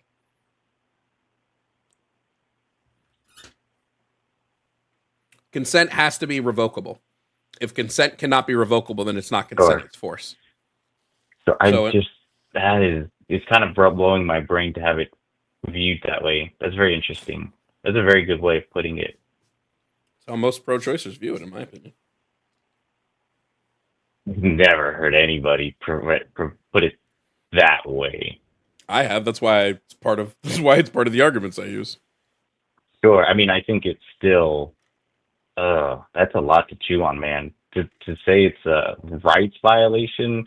I mean, if you engage in consensual sex and you know the consequences, like this is my gut reaction. Right? If I'm going to engage in consensual sex and we're going to have a child, and we know that at the time, what all that entails, then you're signing up for it, the whole pregnancy. And then if out of nowhere, like at 15 weeks, you're like, no, never mind. Like that's kind of, you knew what you were signing up for the whole 15 weeks. I mean, the whole time before when you were engaging in the intercourse, right? Like that would be my natural response. Yeah, but what does it matter if they're doing it at 15 weeks? This is where we're about to start getting into the. This is where we're about to. No, that's fine. This is where we're going to now start getting into the science behind pregnancy really quickly. Because what I'll say is, let's say somebody does kill a fetus at 15 weeks. What harm was done? Your life was killed. Yes, we kill life all the time. So what harm was done though? Like, right? Like if I cut my grass, I wouldn't say just because it happens doesn't make it less harmful. No, I know, but we're gonna get there. If I cut my grass, right? You wouldn't say that I did harm, right? But I sure killed a bunch of things. Human life was killed. Okay, why is the fact that it's human automatically equal harm? A life was harmed. We agreed, and you said why it was wrong. It says it's a human life. No. I want to know where the harm is. So here's the thing: a life was terminated. Yep, I want to know why that is harmful. So right now your knee-jerk reaction killed is harmful. Yes, right now you're harmful to the life. Well, no, not actually. Right now your knee-jerk reaction is you're going off of this instinctual thought that like ending a life is always bad because ending a life is always harmful. I'm going to reject this premise, and I'm going to say that ending non-sentient life is not harm because a non-sentient being can't experience anything. They don't have the capacity to experience harm. So all you're doing is killing a body. And I don't think it's necessarily wrong to just like kill a body, right? Like let's say I have you and you're like, I'm going to give you a science fiction hypothetical so that you can sort of understand where I'm coming from. Let's say you're super sick, like you're sick and dying. Your body has cancer, and I'm able to clone a second Jacob, clone a body with no thoughts or consciousness that doesn't have cancer, and I put your consciousness into this second body. If I kill that first body, did I do something wrong? You're not in it anymore. You don't have any need for it anymore. It's a useless husk now.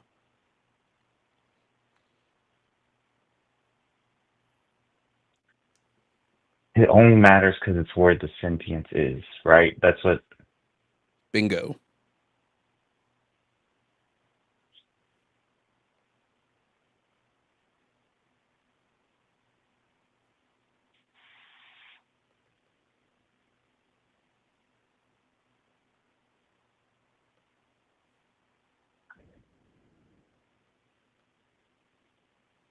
And it's not sentient until 24 on average.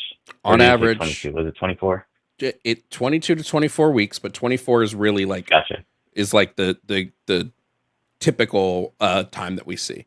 24 weeks. That's when sentience is marked by a lot of different conditions of the brain. It's the amount of neurons that your brain has.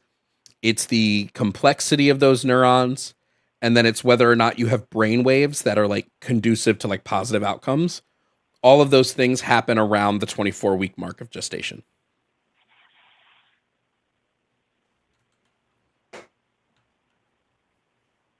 Man, I'm really just chewing on all of this. So I'm sorry if the silence is unpleasant, but I really am thinking about all this.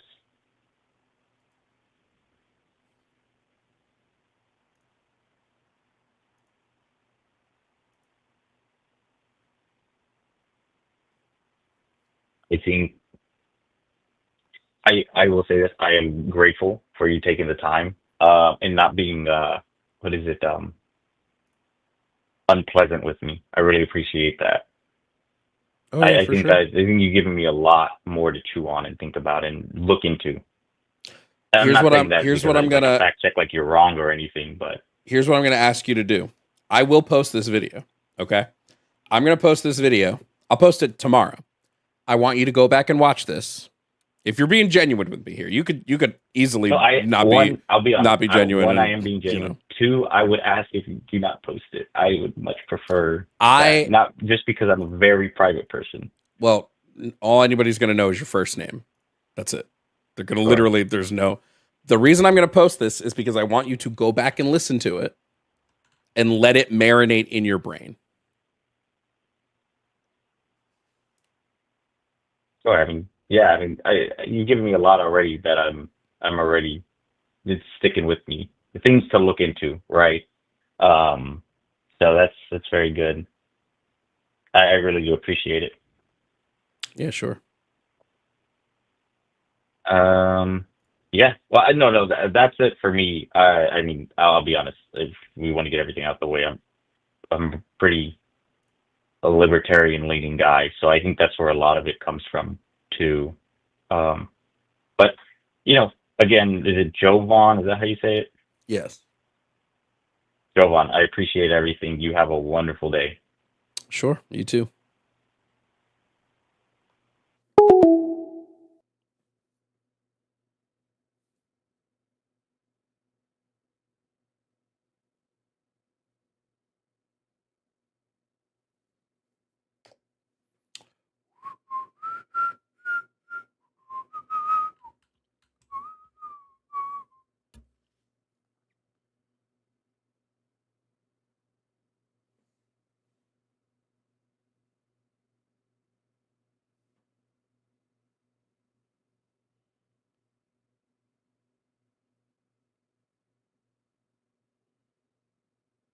What?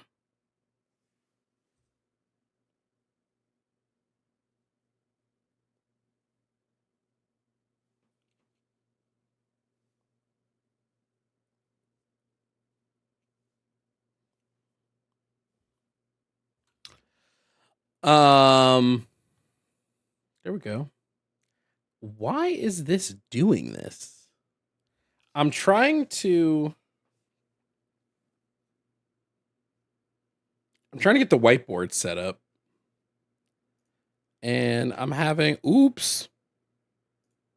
an unbelievably difficult time doing that. If you like that debate, if you want to see more debates like that, consider tipping, guys. Tips are always appreciated, never required. It just goes to help me create more content for you guys. Hopefully, Jacob goes back and listens to that. When is Arden coming back? I don't know. Whenever I ask her. You know, she has her own channel too, right?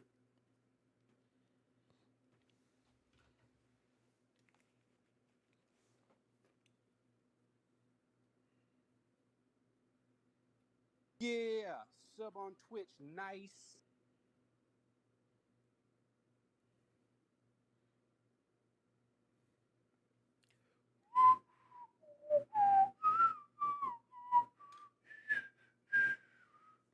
Yeah, Arden has her own channel.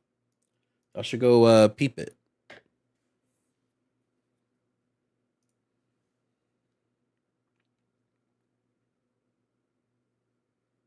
We gotta remake a bingo board so that people can play bingo again with debates. Do I have a favorite debate topic? God is evil right now is my favorite topic. Hello, are you here to debate? Yes, I am. Okay, what's your name, age, and pronouns? Sarah, she, her, and I'll take the trans women or women topic. Okay. Sarah, how old are you? 18. What? Siri, shut up. Okay. So Sarah, you don't think trans women are women? No. Okay, why not? I think the social and legal repercussions of defining trans women as women hurts the rights of women. And from a utilitarian perspective, we shouldn't define womanhood by identification, which I believe is what you believe it should be identified by. I think it's the only possible way to identify womanhood. It's the only not possible. It's the only what's the fucking word I'm looking for? Practical. It's the only practical way to do it. Any other way would require either we mark in let's take bathrooms for example. The only practical way to do like a bathroom ban would be if we do genital inspections on people, which I don't think you want to do. I sure don't want to do. No, neither do I. Well, we could do it, for example, I don't really care too much about the bathroom issue. An example would be, for example, women's scholarships. Do you think a women's scholarship should just be open to anyone who applies for it and they don't have to prove or show their gender, and it doesn't matter if they've lived as a woman or if they're legally female? Do I think a woman's scholarship should be open to anyone? Yeah. Yeah, why not? Like if they I don't think what does it mean to have lived as a woman? Like what do you mean when you say that? Your phenotypical expression and your genital configuration would be the only two things. Maybe like your hormonal cycle and things. Yeah, but what is that phenotypical expression? On average, being shorter, softer skin, the fat distribution of your breasts and hips, your facial structure. So wait, you're saying the only way that you would get a scholarship is if you look like a typical woman? No. So the point of women's scholarships generally are to help women, for example, get into STEM because it's a majority male field. If you were to destroy the definition of women or put it under identification, right, you would make it harder for women to actually be defined, and therefore how would they get into these fields without the definition? I guess I would take a step back. I'd ask you this. I'm a little bit nervous. If you were, for example, let's say you're at a restaurant and you wanted to point to someone, and they identified as a woman, but they looked male, would it make sense to call that person a woman? If they are a woman, yeah. I don't really care about what they look like, right? I've met, but for example. You understand that no one would know what you're talking about? What do you mean no one would know what I'm talking about? Okay, let's say I saw you at a restaurant, and just for the purpose of argument, you identified as a woman, and I said, it's the woman over there in the gray shirt. People wouldn't know who I'm talking about because you don't look like a woman, correct? I think that's it's primarily a non-issue. Why would it be a non-issue? I don't see what the issue would be. So for example, just so we can go over it. If I'm looking at the way I engage with language, because this is all now that it's a language and understanding conversation, right? I can understand that there are a litany of other ways I can refer to that person. So what does it matter if I don't refer to them as a woman or a man in this specific instance?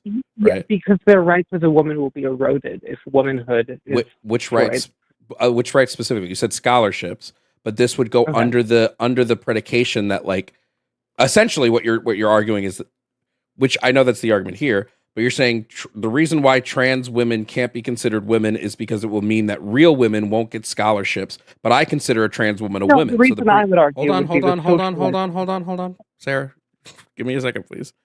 Right. So when if I say a trans woman should be allowed access to all of the same scholarships that a cisgender woman has access to, it's because I believe both of them are women. So my presupposition in this is that because they both qualify as women, I wouldn't bar either from the scholarship. Now, if we have female only scholarships, maybe I'll look at that a little differently. But if the scholarship is based on the social category of woman, I would count both of them in that vein. Okay. So, I mean, I guess there could theoretically be a transgender woman who could hit the bar of woman under the definitions I've given, though I think that's quite rare. I guess my question to you is that you say the only way is by identification. No country on earth has an identification-based definition of woman. It's legally defined in their structure. You have to either get a surgery if you want to change your gender in a lot of countries. You either have to file for paperwork, show a therapist letter of recommendation. No country works under an identification-based system. Nobody does work under an identification-based system. Yeah, I think that's a... Well, first of all, we mostly operate under identity-based systems, right? The way our... Like, again, I'll use bathrooms for an example, right? You may be saying, like, well, hey, the legal definition of X or Y is slightly different. I don't really care what the legal definition is, because if I have somebody come in and they legislate the legal definition of woman to be only people that have periods, I would disagree with this legal definition, but it would still be the legal definition, right? So I don't really care like what these countries do, but the way we operate is 100% on an ID basis. We do not check people's genitals. We don't check their karyotyping when people use the bathrooms. That's entirely self-ID. Right. You go into the bathroom that you identify with. That's exactly how it operates. Okay. Right. But so, for example, I guess the definition of trans women is women. Do you have a definition of women other than identification? That's true. I'll concede that. Do you think there's a definition of women other? Well, so I what believe, is a woman? I believe woman. I believe woman is an identity. So I believe it is an identification-based thing. But the way I define woman is an adult human whose gender identity aligns with their personal schema on the female sex. Okay. So you would say it's the gender identity of the female sex. It's if your gender identity aligns with your personal schema on the female sex. Okay. So can you give any more specifics, or is that all? Yeah, sure. Like, what do you want specifically? Sure. How would you identify someone as a woman? So if it's pure self-identification, someone can be 6 feet tall, have broad shoulders, body hair, male genitals, and doesn't look female at all. And you would say that's still a woman if they identify as one? It can be. I mean, we have women right now who are 6 feet tall with broad shoulders and male presenting features, even though they are female and born male female. Genitalia? Well, I don't really care about your genitalia because I'm not checking people's genitals like out in public. So like, right, no, but hold on. This is why this breaks down. If I'm talking about how I would identify a woman out in public, genitals is quite literally never on the equation because I'm not looking at a person's genitals when I'm identifying them in public. Right, but there are other situations where you might want to, correct? Like what? If you're dating someone, if you're in a doctor's office. Oh yeah, if I'm dating someone, if I have a genital preference, if they don't have the genitals I like, then I just move on to somebody with the genitals I like. It doesn't make them not what I'm looking for. It just means that they don't have the genitals I like. Right, but do you think that I guess my question here is, so you're saying trans women, if I'm correct here. Sorry, I'm nervous.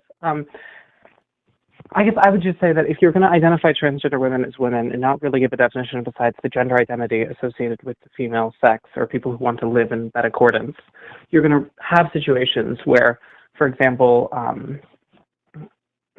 you're going to have situations where women are disadvantaged over people who would simply say they're women but not actually live out.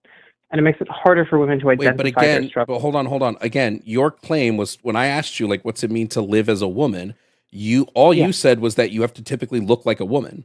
But I'm going to reject this as a way that you like live as a woman, because there are tons of cisgender women who are indistinguishable from men who look. So are they not now living as women because they might have like male typical phenotypes? Intersex condition, or I do not think there are a lot of cisgender women who look like the person I described. If there's any of them that breaks what you're saying right now. Because they would not be living as women. There are no cisgender women with male genitalia. Wait. You keep going back to genitalia. But when I asked you about what generally how it's determined throughout history, all genitalia is it's a sex trait determined by sex. It's not a sex determinate trait.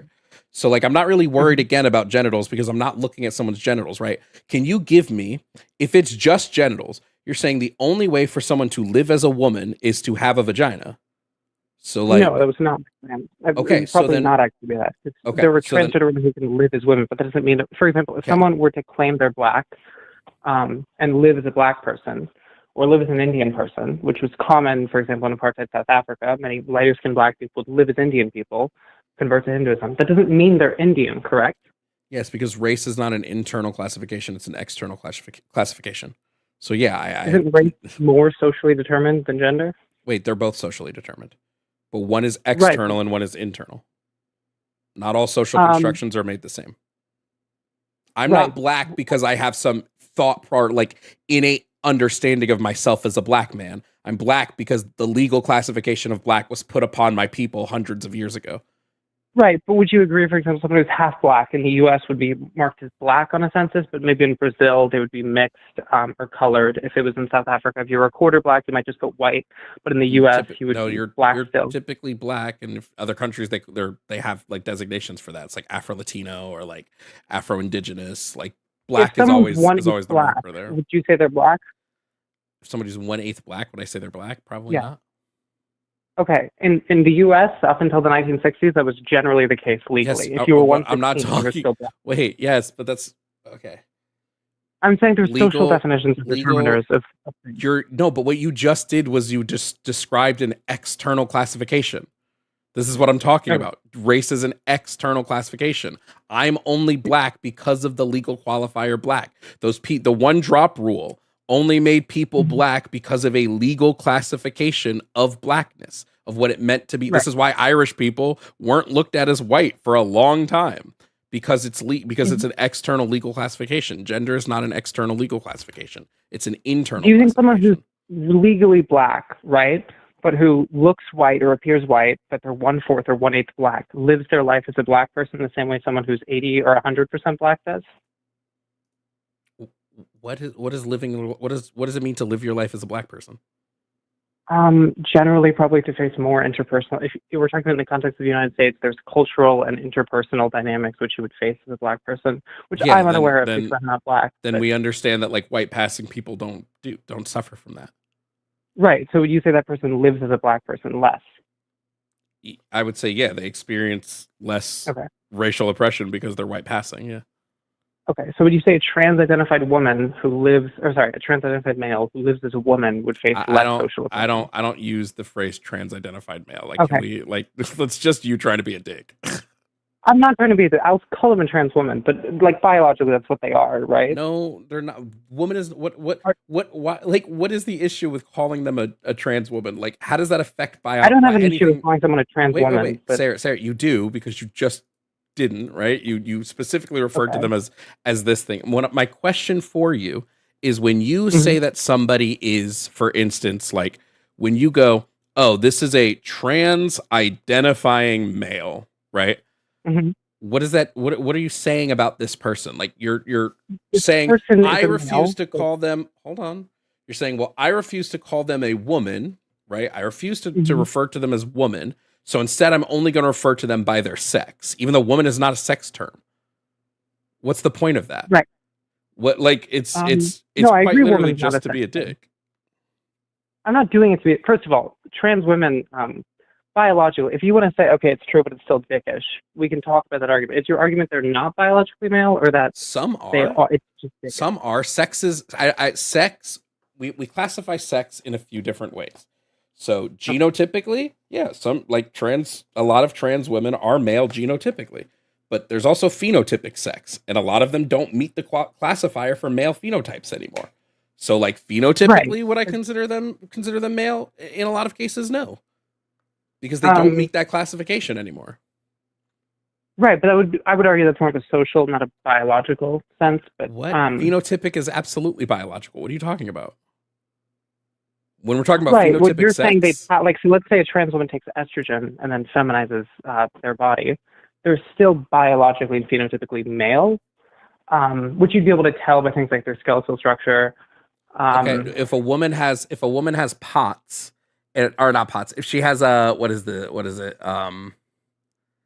whatever, if she has like overabundance of testosterone and a low abundance of estrogen, PCOS, or PCOS, thank you. And she takes estrogen to reach mortal. Is she not a woman because she has this male phenotypic representation? I think by some metrics, 1 in 4 women have PCOS. So you'd have to give me more specific on like how severe the PCOS is. Well, it doesn't matter. Um, The frequency doesn't matter, right? Frequency wouldn't matter. well, Let me if hold there's on. PCOS to the Frequency point you have doesn't. a beard, and PCOS to the point you're infertile, and PCOS to the just point you Okay. have higher If somebody has androgens. PCOS to the point that they have a beard, what are they? Okay. I would describe that as an intersex condition at that point because Okay. your hormone levels are into the male range now. Intersex conditions are conditions that affect the two sexes. So intersex conditions affect the sexes. They don't change your sex. They affect your sex. So Okay, so that would be an are they intersex male female. or are they female? It Okay, would be an but intersex when female. I ask you these questions, so you would call them a woman, the response you're giving me, let's just start at the really, really easy one. What's the necessary condition required to be a woman? If I believe it's a level of identity, you don't. So what do you think that No. necessary condition is? Lived experience, most likely. Okay, That is continuously lived.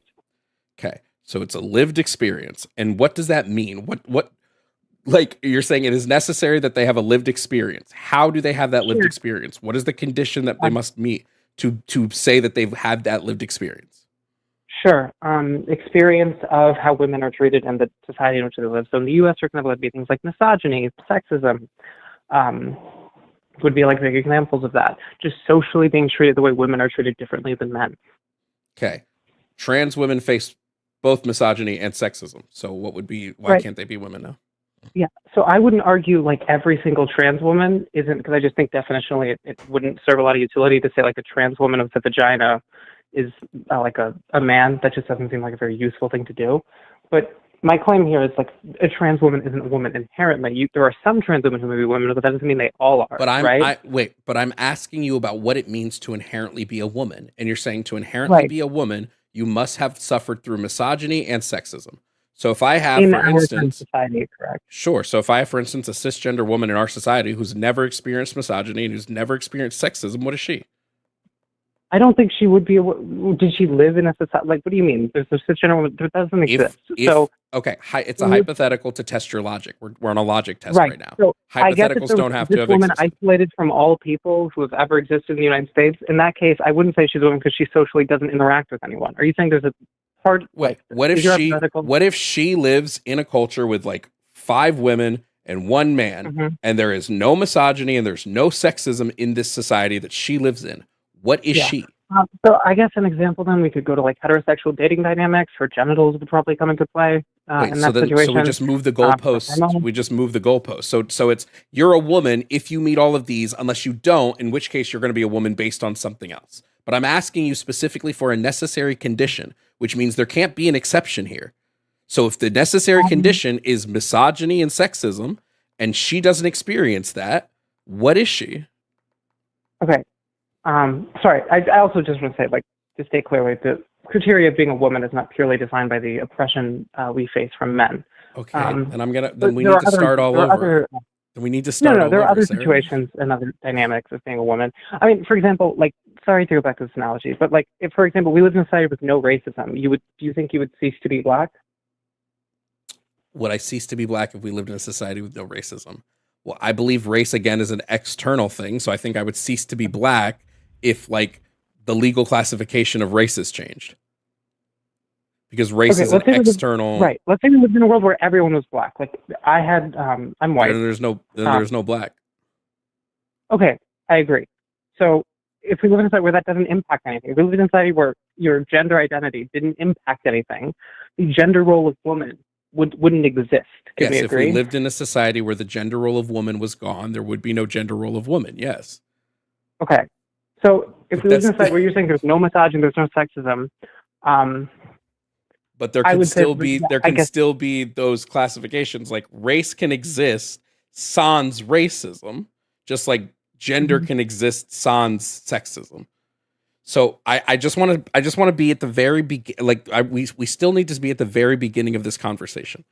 Mm-hmm. You're making a claim here, and that claim is that woman as a category is exclusionary, which means that there are people that will not fit into this category. So that means there must be some condition that is necessary to fit into that category. There has to be. Yeah. Otherwise, it cannot be exclusionary. So I'm asking you what that condition is. What is the thing all women must possess that no men or trans women possess First of all, in there order can for be them to like fit into the category? individual trans women who can possess the characteristics I've given, but that doesn't mean all trans women. So, for example, if I said all intersex people are females, that would be false. There are some intersex people who are females, but there are a lot of them who aren't. Yes, So, being female would not be a necessary condition of being intersex. So I would not use. I'm asking you, what is? right, and I've We'll say given you a okay. definition. We'll say. I'm not asking a definition. We'll say some trans women. There is something that all women possess that all cisgender women possess. No, or some trans women possess and no men possess. So what is Sure. that thing? What is the condition? Currently lived experience as a woman, or sorry, as a female, not as a female. Currently lived experience as the gender identity associated with female. Okay, and you've said that the way to have that is to experience some level of misogyny or some level of sexism. Or just cultural things put upon women. So, for example, I wouldn't say it's an element of sexism or misogyny that like women are treated, for example, on average as being assumed to be physically weaker, provided it's not being assumed to be like more physically weaker than they are. And that's not sexist, but that is an aspect of being a woman. Could we agree on that? Sure. But let's say, first of all, let's say I have a trans woman who's gone through all of that, but phenotypically still, it reads phenotypically male. You would still say, okay, they're a woman. I would. And secondly, I don't if I know have who a they would have lived as a woman. If hold they on. And let's say I have a cisgender woman who has never experienced any of that. You would say that this person is not a woman. The problem with your hypothetical, and I'm going to take issue with it here, is that you're assuming situations which are not realistically possible. I'm assuming no situation, but it doesn't matter if it's real, if it exists right now. What matters is does your logic hold Sarah. It doesn't matter if it exists currently. It matters if your logic holds. If your logic does not hold in the existence of a hypothetical, then that logic is not solid. It's not built on solid ground because you are going to have issues where that logic falls apart. So I'm saying, if we have a woman who make up something, she was raised by a rich mom, right? Who's able to keep her sheltered from all misogyny and all sexism, right? Let's just say that is the case.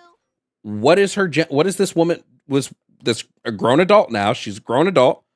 They, I guess, will say they. What is their gender? Because they've not experienced. They have a gender if they grew up in a place where they meet no other people besides their mother. They've met other people, but they've been shielded from all misogyny and all sexism. Do they what still is this face person? aspects of gender that are not rooted in misogyny and sexism? Do they what? Do they face aspects of sex? So, for example, the idea women are like more kind or caring may partially be misogynistic, but for example, if they were to be treated inherently that they're more kind or welcoming or accepting, right? Gender. This little girl was raised next to a twin brother, and they were both raised exactly the same. There was never any misogyny or sexism brought about on these two people. Is she a girl? Is she a boy? Or is she some other third thing? I'd actually, assuming gender roles exist in this society, she was still a woman, albeit the title of woman would be greatly diminished of importance, right? Okay. Thank you. Then what that tells me is your necessary condition of misogyny and sexism or having that lived experience isn't actually a necessary condition. Because if someone were to not experience this, you would still classify them as a woman. Okay, this is a more common situation. Let's say someone's stranded on a desert island. Okay, they're born and they just live on a desert island. They are like raised. Somehow they survive. They're given food by robots or whatever. Is that person a woman or a man? Because there aren't other people. Can we agree gender only exists as other people perceive and interact with it? Gender is a neurosocial concept. Your innate gender is about your brain's connection to your sex. This can exist separate of society, but the gender role that your brain most associates with that sex would be determined by the society you live in. Just a yes or no, because I'm not following. Do you think gender can exist if a person is born and raised on a desert island with no other people around them? I think gender identity can exist. I think gender roles cannot. Okay, what's a gender identity? Your gender identity would be your subconscious perception of your sex and how that sex is oriented in your body. I would call that like a sex identity, which would be different. So, like transgender women may have a mental disorder, so they just want or wish they were female, but that doesn't make them so female. I use the terminology that we currently use in neuroscience, which is that's the definition of Is that gender the identity term? in neuroscience. Okay. What was the term one more time? I'm sorry. You said it Gender was identity is your subjective perception of your sex and how that sex is oriented in your body. That definition comes directly out of term gender neuroscience is second used edition. to how you're. Okay, so just to be clear, the term gender identity is used for your sex. It's about the way your brain interprets your sex. It's your subjective perception of your sex and how that sex is oriented in your body. Okay. I guess my argument here, which I've been trying to get across, I apologize if I haven't been able to, is that womanhood is generally socially defined, right? And it's generally socially defined by a number of characteristics with how females, and sometimes I guess males who transition into looking like females, interact with the world, right? But that definition that I gave was a lot, for example, the definition of they just identify as one, and that's the social role occupied by females who decide not to undergo masculinizing therapy, would be an example. My issue is what your definition does is it puts women into this category, whether they believe they fit into that category or not. So you're going to have some women who are, for instance, trad wives, who believe full-heartedly with everything in their being that they have never experienced misogyny or sexism, and that there is no misogyny. There is no misogyny or sexism in the society, right? They're not going to believe this. So when you say, in order to be a woman, you must have that lived experience of this, and they say, well, I don't have this, they don't meet your classification. It's just, okay. First of all, I think every woman, including trad wives, would still argue they are women and socially live as women. So, for example, the idea that socially, and this idea is based generally not on your phenotype, but on, for example, this idea is based on your phenotype and your genitals, not your chromosomal sex or your genitals at birth or your phenotype at birth, would be like, an example would be like in a changing room, right? Generally, the people who look like women and who have female genitals would go on one side, men would go to another. That would be an aspect that's not rooted really in misogyny or patriarchy, but it still exists as a gendered identity, correct? But the problem, Sarah, is that when I asked you specifically what makes someone a woman, it wasn't genitals, it was the lived experience. That's what makes someone a woman. And would you say having female genitals is important to living as a woman? No. And no, I wouldn't. And then you made a claim here that it's this experience, that you know what the lived experience of all women have to be in order for them to be women. And that lived experience is, because I asked you very specifically, it was misogyny and sexism. So you said that right, this was the I apologize if I didn't include, and the gendered roles of women. Okay. So, but you're going to have women that disagree with you on this being what makes them a woman. And you're going to have women who disagree with you that like this is their lived experience. So how do you use lived experience as a qualification to put someone and essentially it becomes circular. In order to live as a woman, you must live as a woman? No. So, for example, like I'm not Muslim. I assume you're not Muslim, but there are women who are Muslim and who believe in the Muslim religion. That doesn't make it true, right? Just because I can have a disagreement with someone doesn't mean that what they're saying is true. So you would say there are trad wives who don't agree that misogyny or they experience misogyny or sexism. That may be true, but they still believe they experience aspects of womanhood. Now, they may relate them to more biological characteristics. So they may say pregnancy is an aspect of womanhood. I would not. I would say that's more an aspect of being female. But so hold on, let me just confirm with something. In order to have a lived experience of a woman, do you have to be a woman? No. Or at the current moment or at the time? Well, just like in general, in order to have the lived experience of a woman, do you have to be a woman? In the if I social, suffer, in the social, I if guess. I dress up, No, if yeah. I like do a social experiment and I get the greatest plastic surgery known to man and I look indistinguishable from a typical cisgender woman, right? And I hmm live that lived experience that women are now going through, right? And I indistinguishable. Am I a woman now? Are you acting in accordance with an I suppose yes, under the definition. Yeah, but that doesn't I happen. don't think I'm a woman. I don't believe to Okay, be a but there woman. may be, for example, I'm Jovan who just got dressed up to look like a woman to see what women go through. you underwent plastic surgeries and treatments to make yourself look female, then To I mean, it's not permanent. I'm going to go back. It's just to see what women live I'm, with. I'm assuming hypothetically you have plastic surgery, which is not really reversible. Um, no, I would say that you're still living and experiencing life as a woman, even if you don't want to be and if you don't No, but identify as one. am I a Just as woman? Am I a woman? Like am I who is now living this experience that you've said is the necessary condition to be a woman? Have I now become a woman? Even if I'm still the same me, I'm probably actually like severely gender dysphoric while I'm living this life as a woman because that's not like what my gender identity is. Am I a woman now?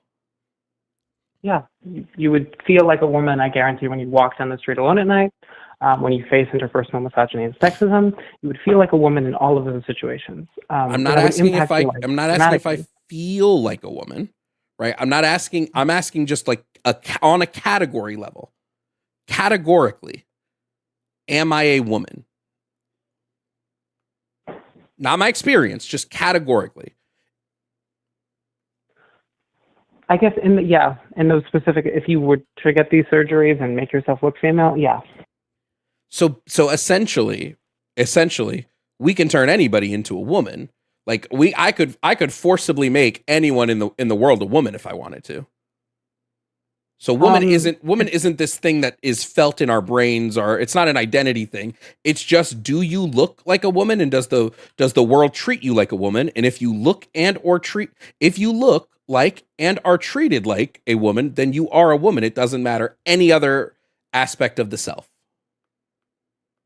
Somewhat, yeah, I would say it's similar to race in the aspect that, like, even if I'm Asian, right, I'm socially treated as white, and I behave in manners associated with white people because I have white parents. So, Okay, and I'm white passing, so I would be considered white, and I live my life as a white person. And to the extent I'm Asian, it only really goes as deep as my blood.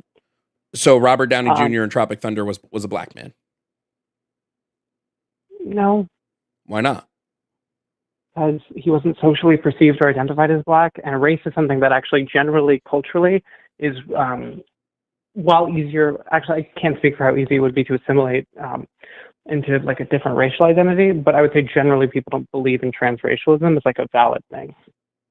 Okay, but you just said it's the same as when we talk about race, right? It's about if I have somebody who dyes their skin black and is able Uh-huh. to like, I have somebody who's been white their entire lives, is able to dye their Mhm. skin black, and then slips into the hood, right? Yeah. They're now a black man. They're now black. I would say, for example, that person, if they dyed their skin black, got a new job, and then were racially discriminated against for being black by a customer or by their boss repeatedly, and then the boss took no action, they should be able to sue for racial harassment, even if they themselves are not black. You Can we keep agree on that? Sarah, you keep avoiding the actual question I'm asking you. I'm not The answer asking to if the question is yes. I think if a white person like sends in a job resume with a black sounding name that's not their name and they get passed over because of the name, they should be able to sue, right? Because it's just showing that this boss engages in racial discrimination. That's not what I'm asking. I'm asking categorically, is this person now a black man categorically? In that specific moment, I guess no, because they wouldn't but if they lived that way for like 10 years, I would say, yeah, it would make more sense socially to call them a black person. On a census, it would be good to mark them off as a black person. It would be fair to. If we're studying interpersonal racism and there's a study, they should be in the black category, not the white category. Yeah, I would say that person has the lived experience and lives as a black. Now, I'm not black, so I can't testify to what it's like to be black. So like Rachel But yeah, Dolezal was black.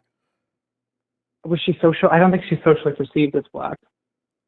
So so I can only be black if I'm socially, like if I go to a place with like a bunch of white people and they say, "Oh no, Jovan, you're white. I'm white now."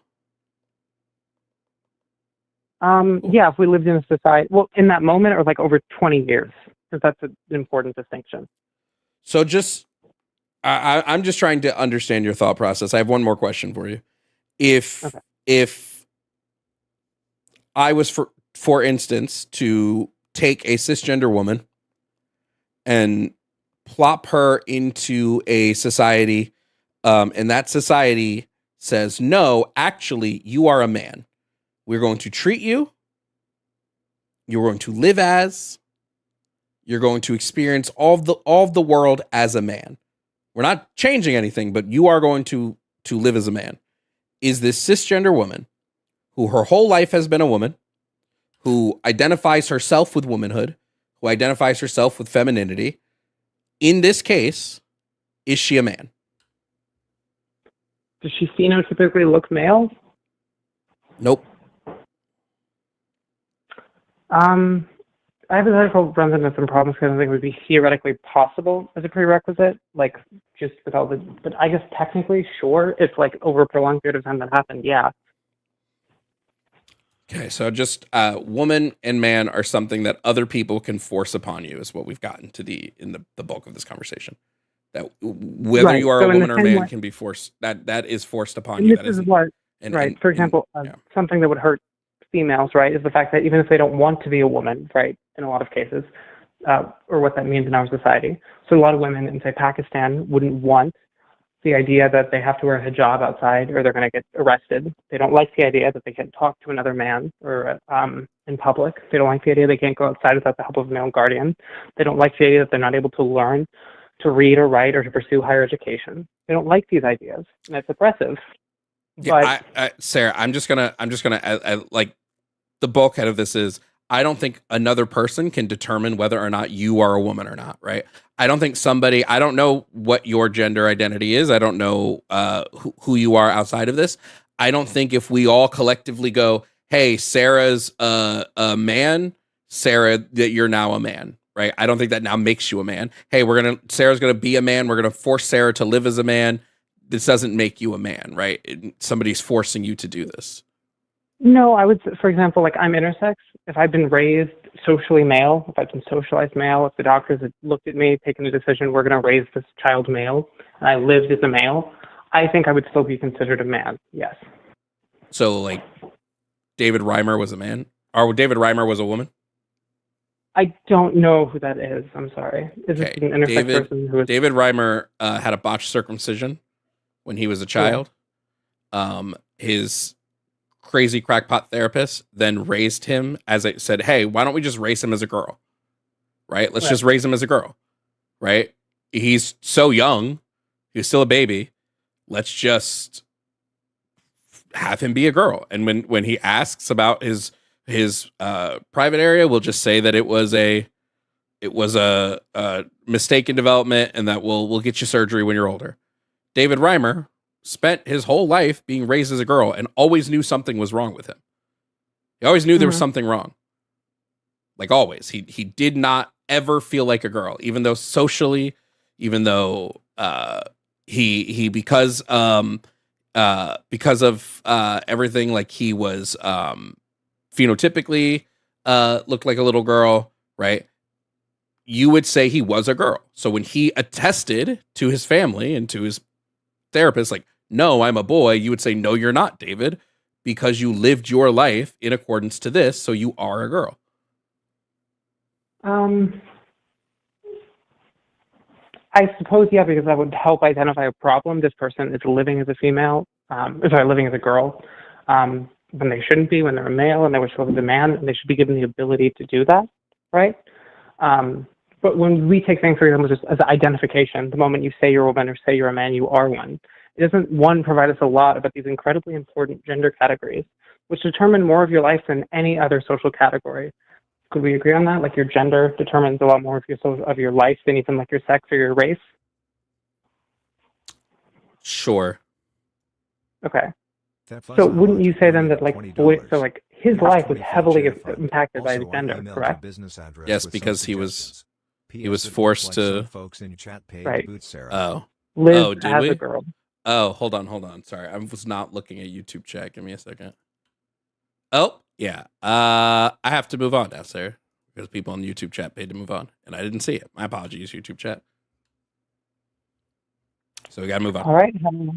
Have a wonderful night or day, wherever you are. My apologies, YouTube chat. I have issues with Sarah's line of thinking there, because again, what we're basically saying is that David was a girl.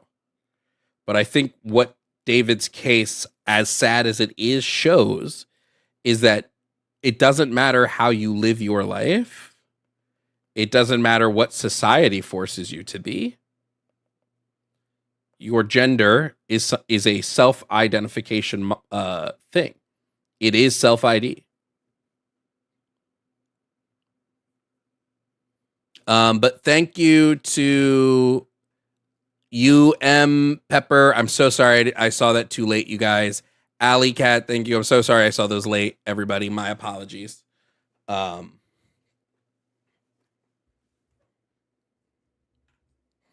I think trying to take any internal critiques and say that the only way you can be this internal thing is based upon external classifications, I just don't think those work.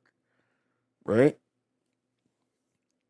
Like, even take religion. I wouldn't say just because someone, like, if someone says, hey, I'm Christian because I feel a connection to Christ.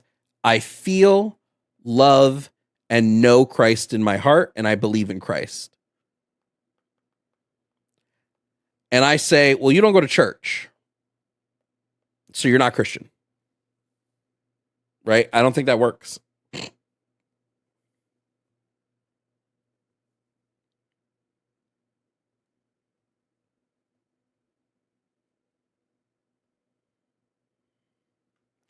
I also just think practically self-identification is really the only practical tool we have when it comes to, again, how else are we going to, like, if I say, hey, trans women aren't allowed in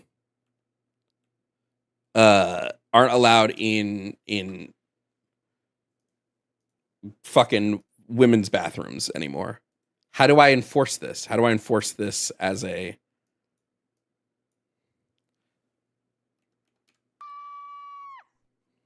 This whole thing was just as cold soup. And then Sarah going, well, you don't blow on the cold liquid to bring its temperature down, so it's not soup. That's low-key kind of funny.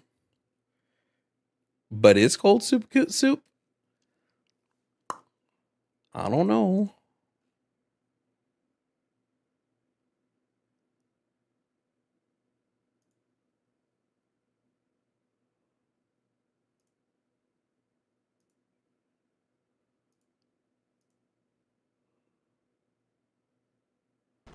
Thank you, Boo.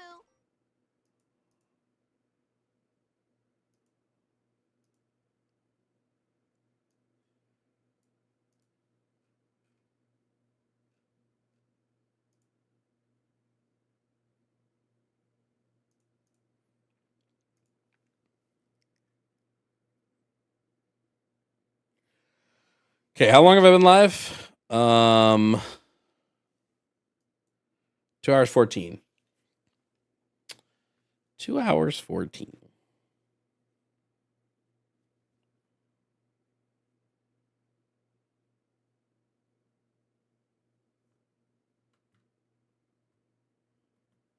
Yeah. Sorry, somebody emailed me about the chair. Let's not start the great soup again. Let's. I just don't think you can make internal classification. Just so I can say it again. I don't think we can make internal classifications using shared experiences.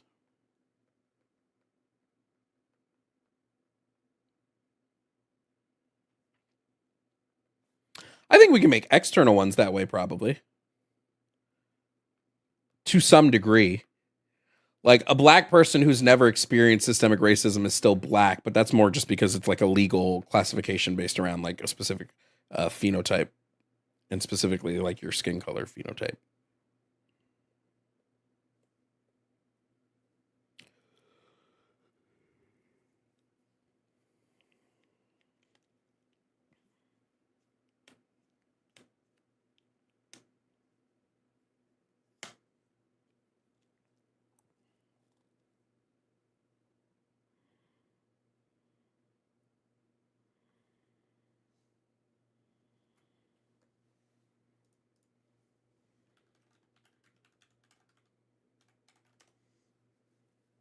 Ooh. This is the chair somebody sent me. This just don't look comfy though.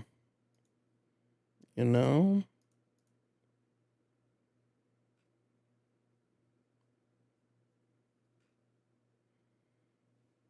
What if I just got a recliner? Anyway, I'll open up the call-in lines.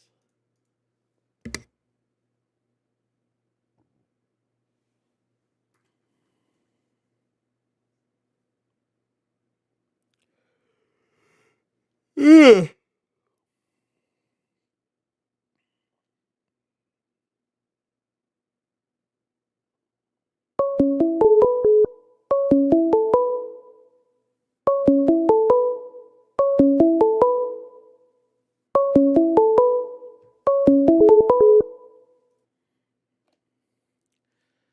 Hello, are you here to debate? Yes. Okay. What's your name, age, and pronouns? Flynn, he, him, age is 37. Say your name one more time. Flynn, Flynn. Okay. Age 37. You said he, him pronouns? Yes. Okay. And what topic on the board did you want to debate about? So I wanted to get into a little bit of the trans men and women, but not disagree with it. Just kind of like talk about the social schema. Sure. I don't know how much we'll have to talk about if we don't disagree, but yeah, sure. I'll give you some time. Go ahead and. So it's really more just like I'm disagreeing a little bit with the definition of the social schema, because I think that while you're right, some of it doesn't account for transition in a way that totally encompasses the definition of what trans is. So I think that while saying your schema is aligned with male or female is good, I think that like it's a kind of bad way of discussing it, because social schema doesn't all the way talk about physical dysphoria, if that makes sense.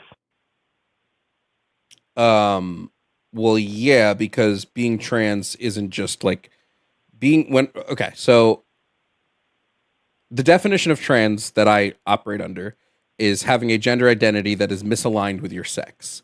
Now, whether or not you experience dysphoria doesn't really have anything to do with that, right? Like if I have a trans person who does transition but still classifies themselves as like, for instance, they're a trans woman but they still classify themselves as male, but now they have a level of gender euphoria because they no longer have that stress that comes along with dysphoria, I would still call them trans even though they no longer have the dysphoria side, right? I actually don't all the way agree with saying that dysphoria does not exist in all trans people, but not in the way of like saying that like euphoria isn't valid. But I think that there has to be some kind of distress, or you wouldn't go through a process to like isolate yourself from the social society that you live in. You wouldn't like if you were living on a deserted island like you were talking about before, and it was just you alone. There's this thought experiment. If it was just you alone and you were naked, like, would you really need to transition at that point? And the answer for Well, a again, but majority of trans people, that's because you're what's happening here is you're saying in order to be trans, you must transition. no. That's I'm saying it feels. I'm that sorry, like that's not what you're saying. It's just what it yeah, seems like. yeah. I'm saying that like I'm not saying that I'm not a trans medicalist. I'm not saying that you must transition. I'm saying that some kind of distress has to happen. Like there has to be something where it feels wrong to you. Like there has to be some kind of Yes, but wrongness inside of your brain. what if somebody's gone fully through their gender transition journey and they no longer have that stress anymore because their phenotypic attributes match up with their gender identity? So what are they not trans But anymore? dysphoria is not a one state thing. It's not just where you feel dysphoria forever. It is a No, yeah. condition. So this Gender, condition can be treated. really quickly. Gender dysphoria is two things. You have the actual medical condition, gender dysphoria, which is something that is treatable through gender transition, and there have been people who no longer classify under the medical condition of dysphoria because they now have, like I said, a level of gender euphoria. But just regular gender dysphoria, just the feeling of gender dysphoria, is something that can come and go. Cisgender people feel Right. gender dysphoric all the time, right? It doesn't mean that it's a nonsense state. The only way it becomes the condition when the stress is extreme. I'm not talking just about like the medical part of it though. So I'm talking about like the wholeness of the person. So like think about it this way, when you say like I'm cis and I know I'm cis just because of these internal clocks that are inside my body. So like I love the definition of like how sex is oriented in your body versus like a social like a schema that you have, because it kind of like introduces this idea schema of isn't talking about sex. Schema is no, I'm saying separate that from sex. they connect though. So I agree with you that they but connect, like sex and schema, gender. the schema aspect is what creates your gender identity, not I'm sorry. The schema aspect is what helps your gender identity solidify into one of the gendered categories. It doesn't tell you what your sex is. Like your sex is not a schema based concept. So like yeah, they're connected in a way because the way that you're going to find your gender category in any given society is seeing how what is typical of that sex is treated, behaves, all these things in that society. But what I'm saying is I don't agree. You don't agree. I think that like I said, like let's go back to the deserted island. I think that like if you are trans and you are on a deserted island and you had to stress, it would still be a part of your gender because your sex feels wrong to you. That's what I'm saying. Okay. Sure. When I have somebody who's a trans woman in our society right now, and she goes, "Hey, I feel dysphoric. I would like to grow out my hair. I would like to start wearing dresses, and I would now like to be called, like let's say she was called Ronald, but now she wants to go by, I don't know, give me a stereotypical woman name, Janet. Let's say she makes the mistake of her new name is Janet. Okay? Terrible name. Don't ever let a little baby trans person go by Janet. Why does she want to do these things? I think that what you're saying is correct, that there are people who need to have these social things. What I'm saying is that that is not the entirety of the conversation, and that the social schema part of like saying gender is social kind of like doesn't Gender's a neurosocial concept. all the way. I know what you're saying. I don't call it, but I'm just trying to boil down to like, what would be the reason she wants to grow her hair out to be longer? It's because her internal schema of women or females is that they have long hair. What's the reason she wants to like wear dresses? It's because her internal schema of women are that they wear dresses. What's the reason she might want to change her name? It's because her internal schema of women is that they have more feminine sounding names. That is where schema comes into play. And so it would be different for each person. Some people may not have that type of schema around what a woman is. So they are going to transition differently. Right? So that's all I'm pointing out here when we talk about while I agree with you on some of this, I don't think that it like I said, I think that it's kind of like it's sort of like it's missing something for me. Where What's missing? like like I said, like you can be a person that's completely without social dysphoria at all, but something still feels wrong. Like if you were, like you were saying in the earlier discussion of like a person who was raised completely without sexism, completely without misogyny, and they still felt internally wrong about something. Well, that's not At about them that point, feeling if that's they not about were, them feeling wrong, right? Like we know that when it comes to social categories, right? The reason why someone can identify with man, woman, or some other like we could even say that somebody identifies with like a non-binary category is because we have those categories for them to reference anyway. If someone grows up in a society completely devoid of all gender categories, but there are still sexes, then yeah, they might feel something is wrong because they will be feeling it on a their entire framework of what's opposite is sex based, not gender based, right? Now, if you had yes, a that's singular why I'm saying person, that's the schema thing. Yeah, that's why I say like the the schema part is kind of like I but feel that would like still that be a there's schema. That would still be a schema. The reason they feel wrong is because when they look at themselves, they're not matching up with this other thing they see that feels better. Now, if you had them, if they were raised in a completely on an island devoid, I don't necessarily know that they would grow up to be trans. They might still grow up to feel some level of um dysphoria. They might say, "Oh, I this penis feels weird," but we have no way to know. There's like literally no way to know this. But like um they maybe, but the problem is if they're growing up sans society, they're not going to have any concept of identity anyway. This is what we see when we see children I that like don't agree raise with in the that, Jovan. I don't where are agree they with gonna that. I where are think they gonna that get like their identity we from? all They're not even I think we they all under even wait. without a society we know ourselves. We You know you what I wouldn't mean? if you And were so raised I think by that yourself with no outside human influence. You wouldn't know yourself. There wouldn't be an idea. You you would would not have an idea. though. I No, you mean, wouldn't. you still would. We see this when we see like feral children. They don't have these concepts of identities because they weren't raised with people. You need some level of social group in or like your identities don't exist in a vacuum. Identities exist around social groups.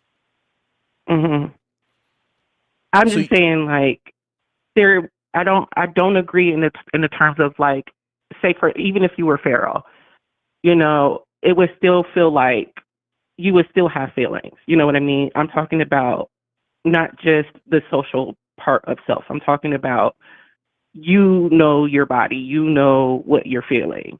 And so that internal clock of wrongness would still be there. So I don't the social but we identification don't know of that. trans might not exist, but Wait, but right you now know, we're I just think that hold on. Right now we're just making assumptions. When we look at people who were raised outside of society, like I said, when we look at feral children, they have no concept of identity until they start interacting with other people.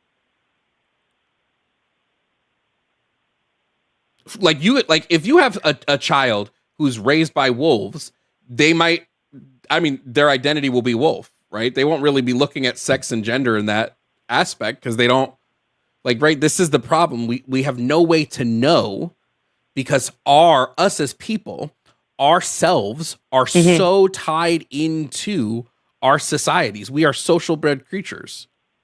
I spelled society wrong, whatever. We are quite literally social creatures that have been conditioned for thousands of years to engage socially. So we don't know. I'm not saying that it's not the case that somebody might not still have some level of sex-based dysphoria where they look at their genitals and go, this doesn't feel right. Now they won't know what the right feeling is. They just may look at that and go, well, this feels weird. Maybe we have no way to know this.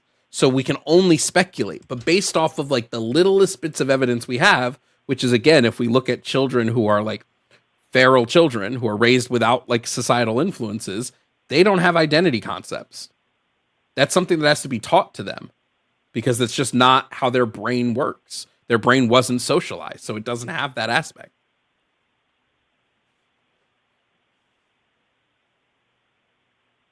while I think you're right, I think that there are still like concepts of like still groupings in nature of like male and female. So like if that child is raised by wolves and it's not the Sure, but same as that's a social humans, group. but like That's a social group. that's I mean I'm not trying to get into the weeds of like feral children and all that. I'm just saying that like No, but if you even were alone, if they're just raised you. if they're raised with some animals and that's still some level of social group, it's just going to be a different one. But schema is still the word for all of that, right? If they don't identify with the parts they have because they're identifying with some other level of parts, that's still a schema.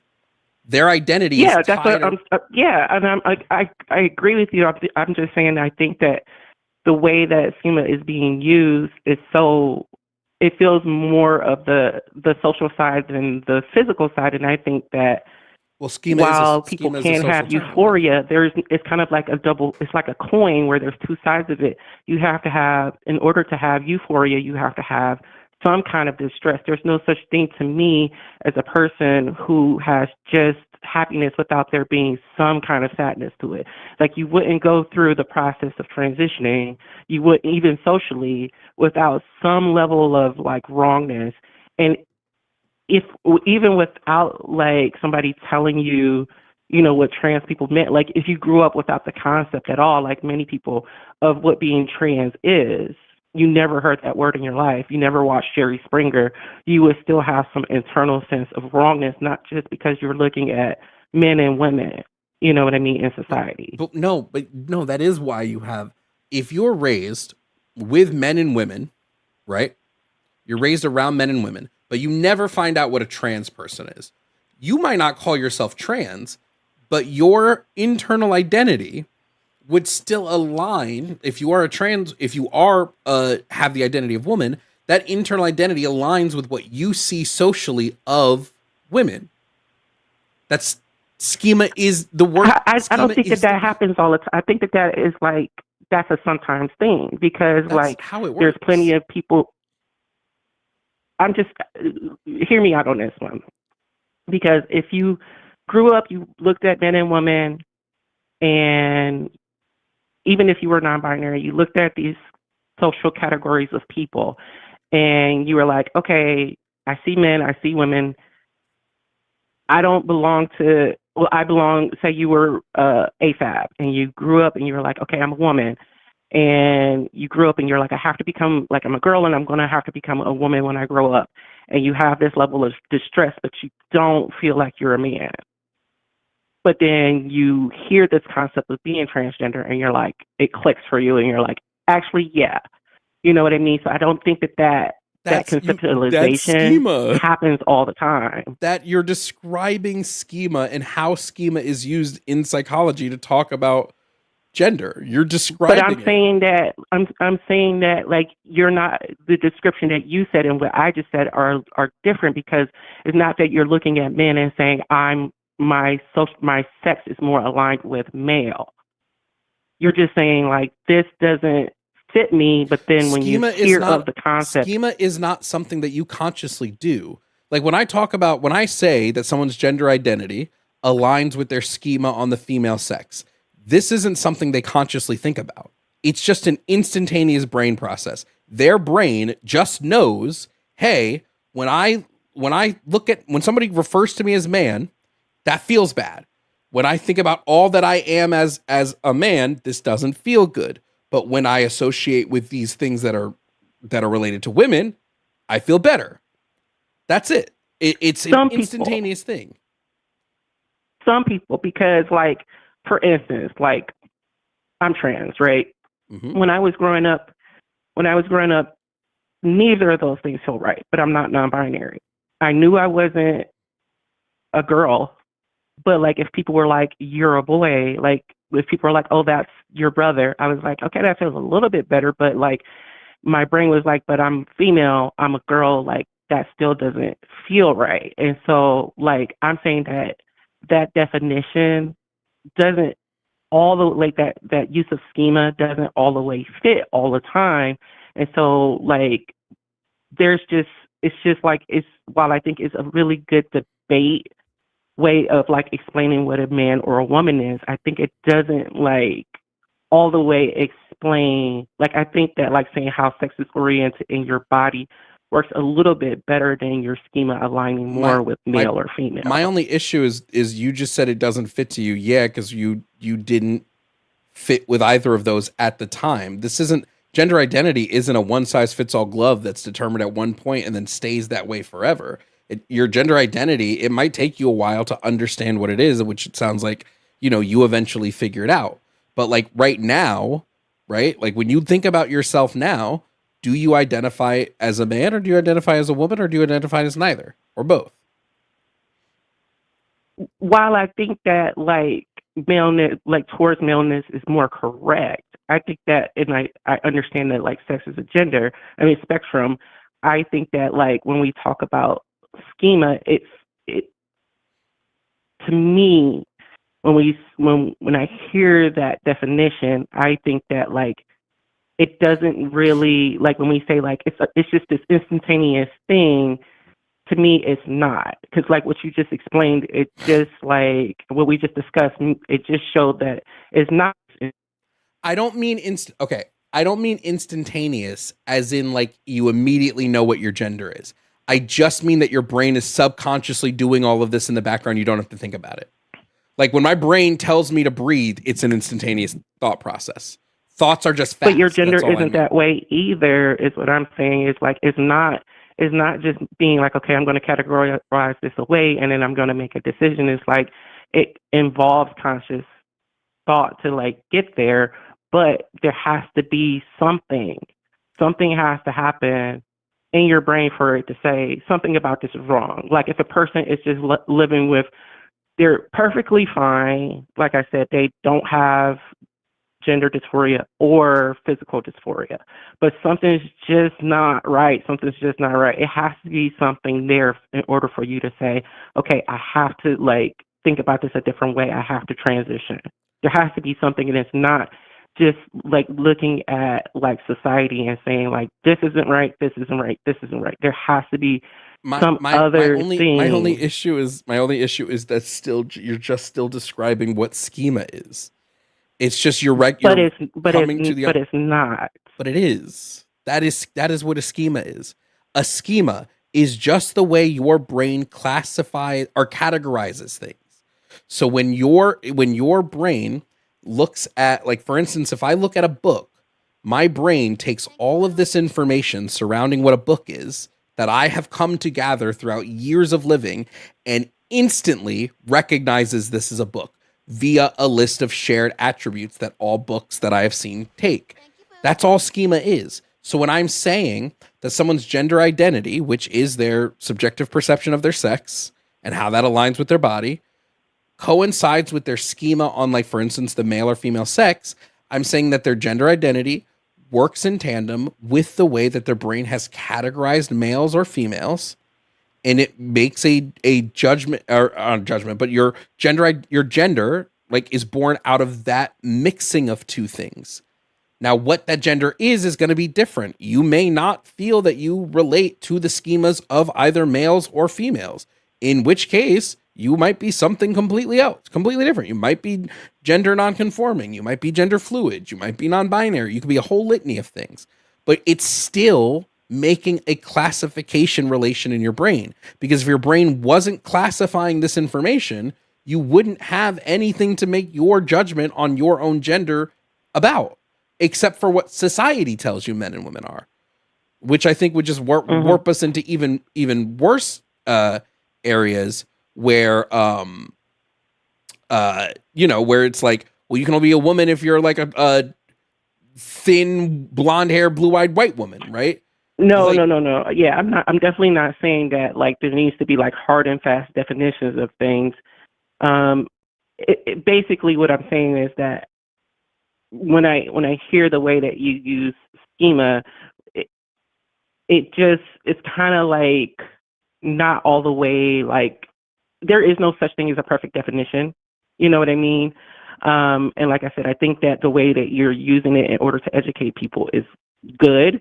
I just think that there is like kind of like some deeper levels to get to when we talk about like what schema is and isn't. And I mean, while I understand where you're coming from, I can't all the way agree because I think that the way that you're talking about it and the way that you're describing it is just it's just different. It's just different. And so to me, it's like I just kind of like the definition of like how your sex is oriented in your body a little bit better because like that gives you a broader way of thinking about it versus like schema because then like you automatically think of like sex stereotypes.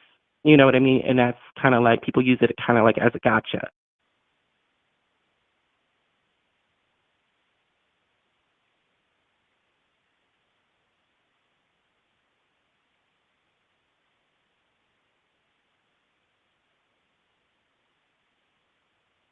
Hello? Oh, sorry, I was muted. Damn. I, I when I say my definition, I specifically say it's about somebody's personal schema to avoid stereotypes. It's not about stereotypes. It's about your personal relationship to this category and the way your brain has categorized it, which is why everyone's schema around what is a woman is different. Which is why if you asked any single person on the planet to just like think of a woman and start describing her on the spot, they're all going to give you different answers because we all have different schemas around things. It's the same with like literally, if I told everybody, hey, think of a car and then describe to me in utter detail that car, they're going to give me different answers because yes, and I do think schemas are that personal. you know, and I saw somebody in the chat talking about psychology schema versus like schema in everyday life, and I think that that's where like I'm getting hung up on is because it's like the definition in different contexts. You know what I mean? Because like I agree that like if you when you're talking about give me a definition of a car and people say like Ford and it's not a definition, but they're in their mind they're thinking of all the things that a Ford car is. Mm-hmm. And so I think that that's like is kind of probably just a difference in like the level of like the context of a lay definition versus like a elevated way of talking about it. But you know, that's just I think that for me it's just like while I like that definition, it's just kind of like I don't know, it just something about it feels like it's not all the way encompassing like what transness is about versus like this broader definition of like how your sex is oriented in your body because then we're talking about like the dimorphic, not just dimorphic, but the spectrum of how sex affects your psychology. Does that make sense?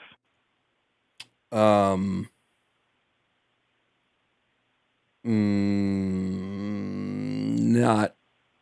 I think what I would need is I would need you to give me like a more detailed list of what your issue with schema is. Like I would need a bit more. Okay, so But I'm thinking about it like this. I do. We've been talking for like 26 minutes, so I do need to move on to the next person. So if you want to call back, Oh, okay. but yeah, That's fine. I would need like I'm still not seeing what your issue with the phrase is, and it could be a me thing. I could just not be processing it properly, but I'm not too sure. Basically it's just basically I just don't think it like completely encompasses what being trans is because like schema is social and like dysphoria is kind of like a little bit more than that. And so like I think when we talk about it being a personal thing, it still kind of can go into that like stereotype territory. And I think it's more visceral than it is like social. I would probably just still stick to the argument that dysphoria is still partially social as well. Like when I look at least what we know psychologically about dysphoria, when it comes to, well, maybe not dysphoria, when it comes to the way you engage with dysphoria, right? If the way that you relieve your dysphoria is by changing your phenotypic features to match what is typical of the opposite sex, then it becomes social. Like it inherently becomes social. I don't agree, and I think that like maybe It like has I to. know you're like cool with people on the line, but I think like talk a little bit more with people who have like No, but physically Slim, transitioned to just like wait, I just I don't disagree want to only argue. because it's like I just really quickly, I don't want to argue with you. I just want to point out, if you're like let's say that I'm born female and mhm. I feel dysphoria, and part of that has to do with like having a vagina. And I notice that, oh, this other creature has a penis, and I think the thought of that on myself makes me feel better. That's still a level of social. The only reason you know what a penis is because you have another creature, a creature that you've been able to socialize with.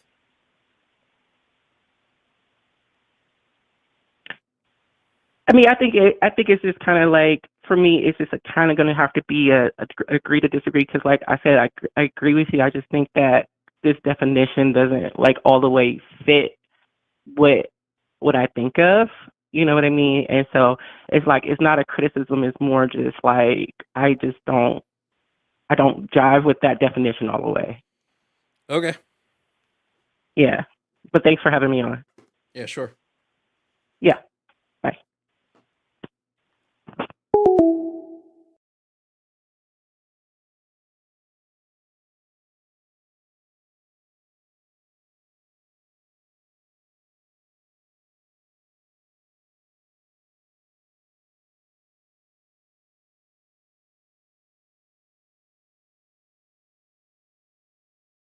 I won't make the claim on if that one felt trans medicalist.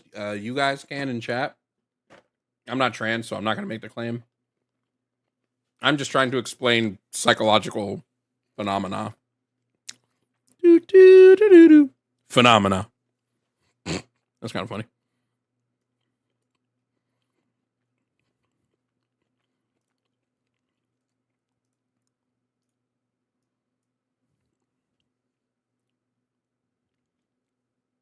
I haven't gotten the meeting thing set up yet for people to like schedule these conversations and whatnot.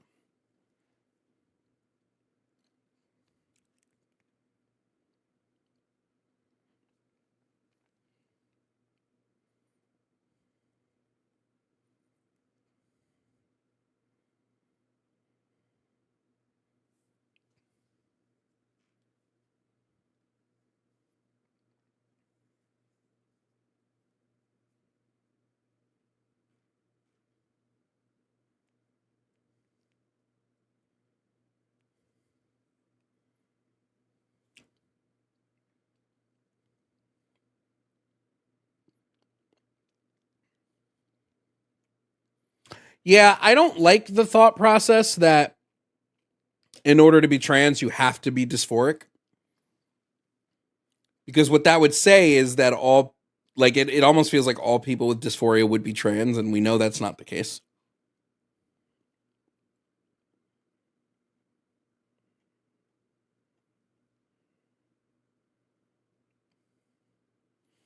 My back hurts.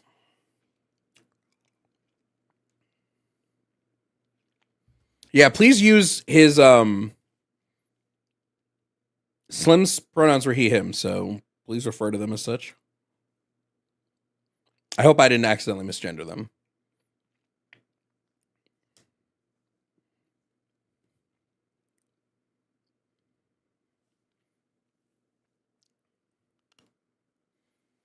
Yeah, you can be dysphoric if you're cisgender. You can absolutely be dysphoric if you're cisgender.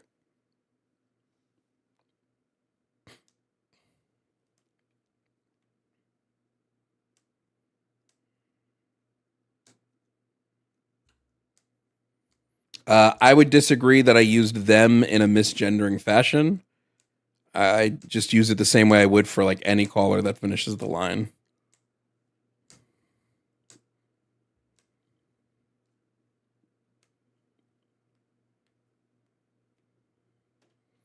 Like, you guys know, I'm not going to get into it. They, them are not just gender pronouns. We just need to recognize that.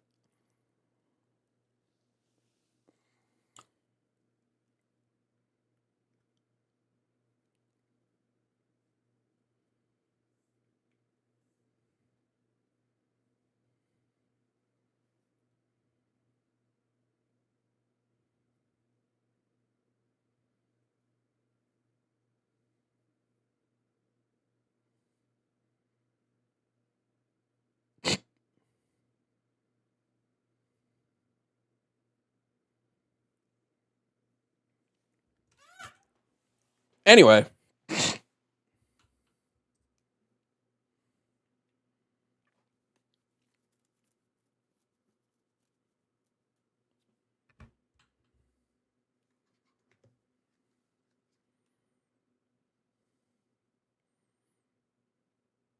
Anthony, the fact that you keep sending $1 is crazy.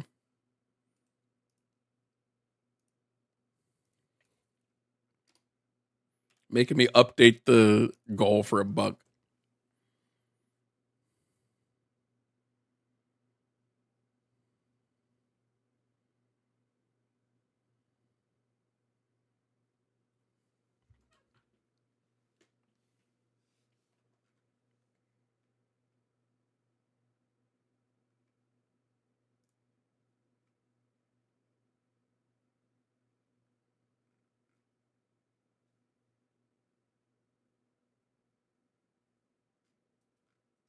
Anyway.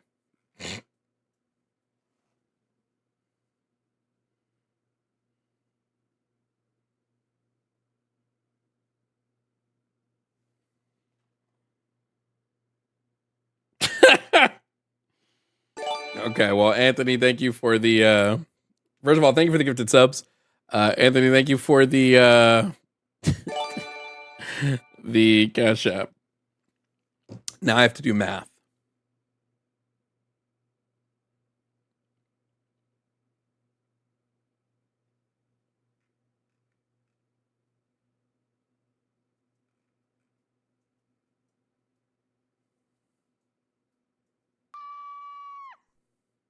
Sarah's call got me thinking, like, why do you want to associate bad experiences with who you are?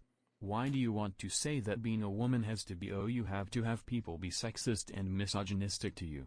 Why? Why can't you fight for a better place instead? I don't know.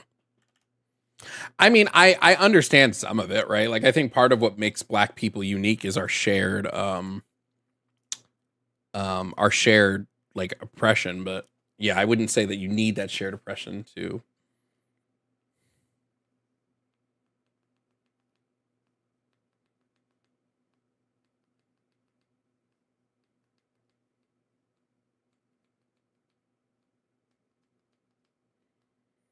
Call lines are closed at the moment. Yeah, I haven't opened them back up yet. Oh my god, my back. I think I gotta go fucking sit on a heating pad or something.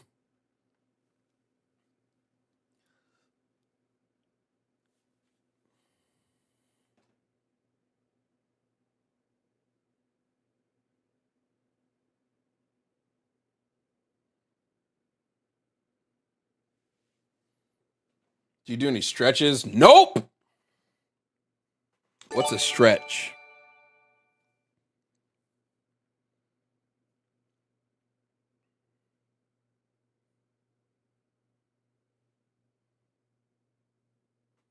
But also trans people share depression. Yeah, I agree.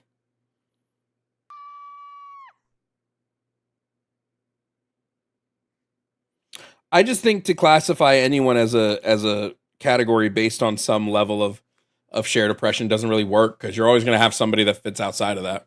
There will always be somebody who like may or may not have experienced that same oppression.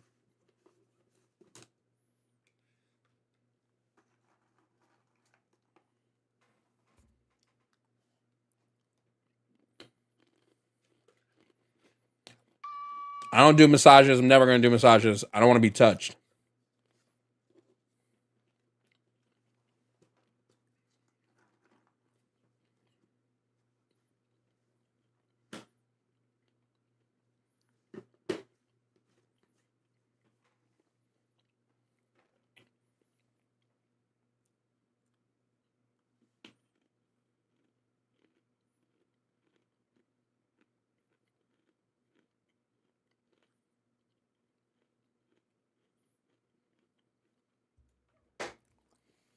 I don't want to do water massages because then I have to be touched by the water.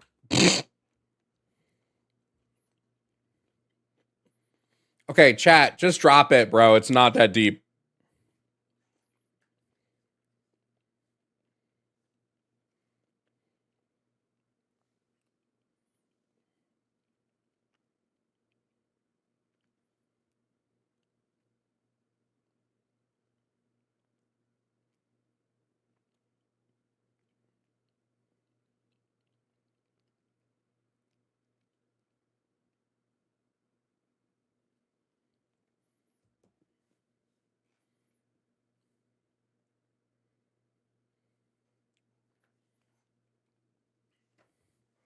Like, just stand up.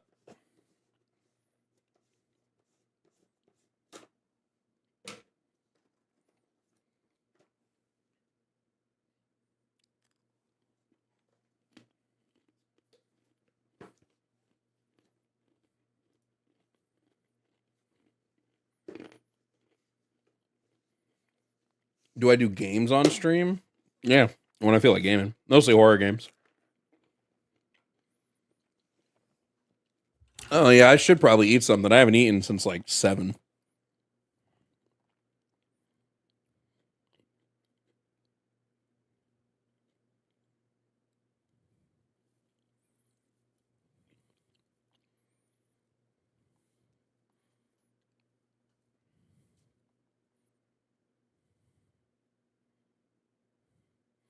Jovan, that's not good.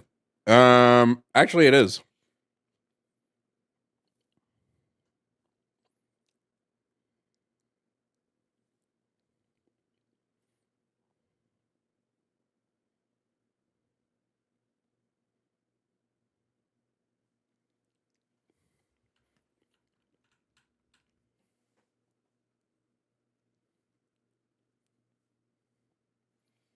Ludo was entertaining. Yeah, I just wasn't in. I guess I wasn't in a gaming mood because I was just like, meh. I wasn't really as into it.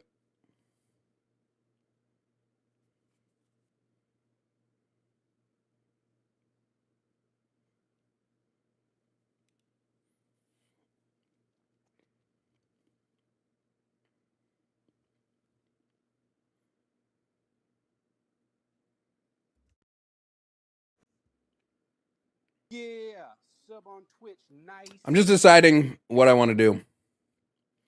Five Nights at Epstein's is crazy, Balthazar. Jesus Christ.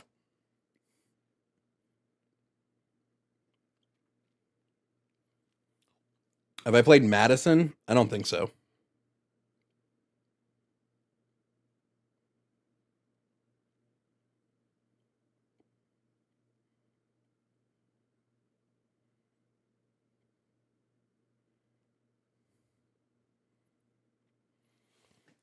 Yeah, I haven't touched Phasmo in a while. All right. Ugh. Yeah, I'm gonna take a I'm gonna go take a nap and hopefully my back will start to feel better. I'm sure sitting exactly like this is not helping. I'm sure literally leaning back in my chair like this is not helping my back. But you know.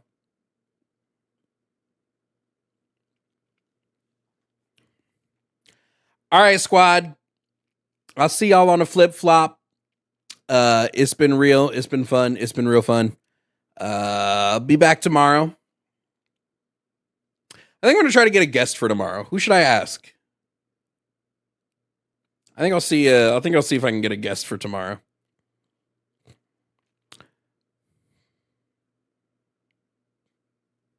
Maybe. Bye.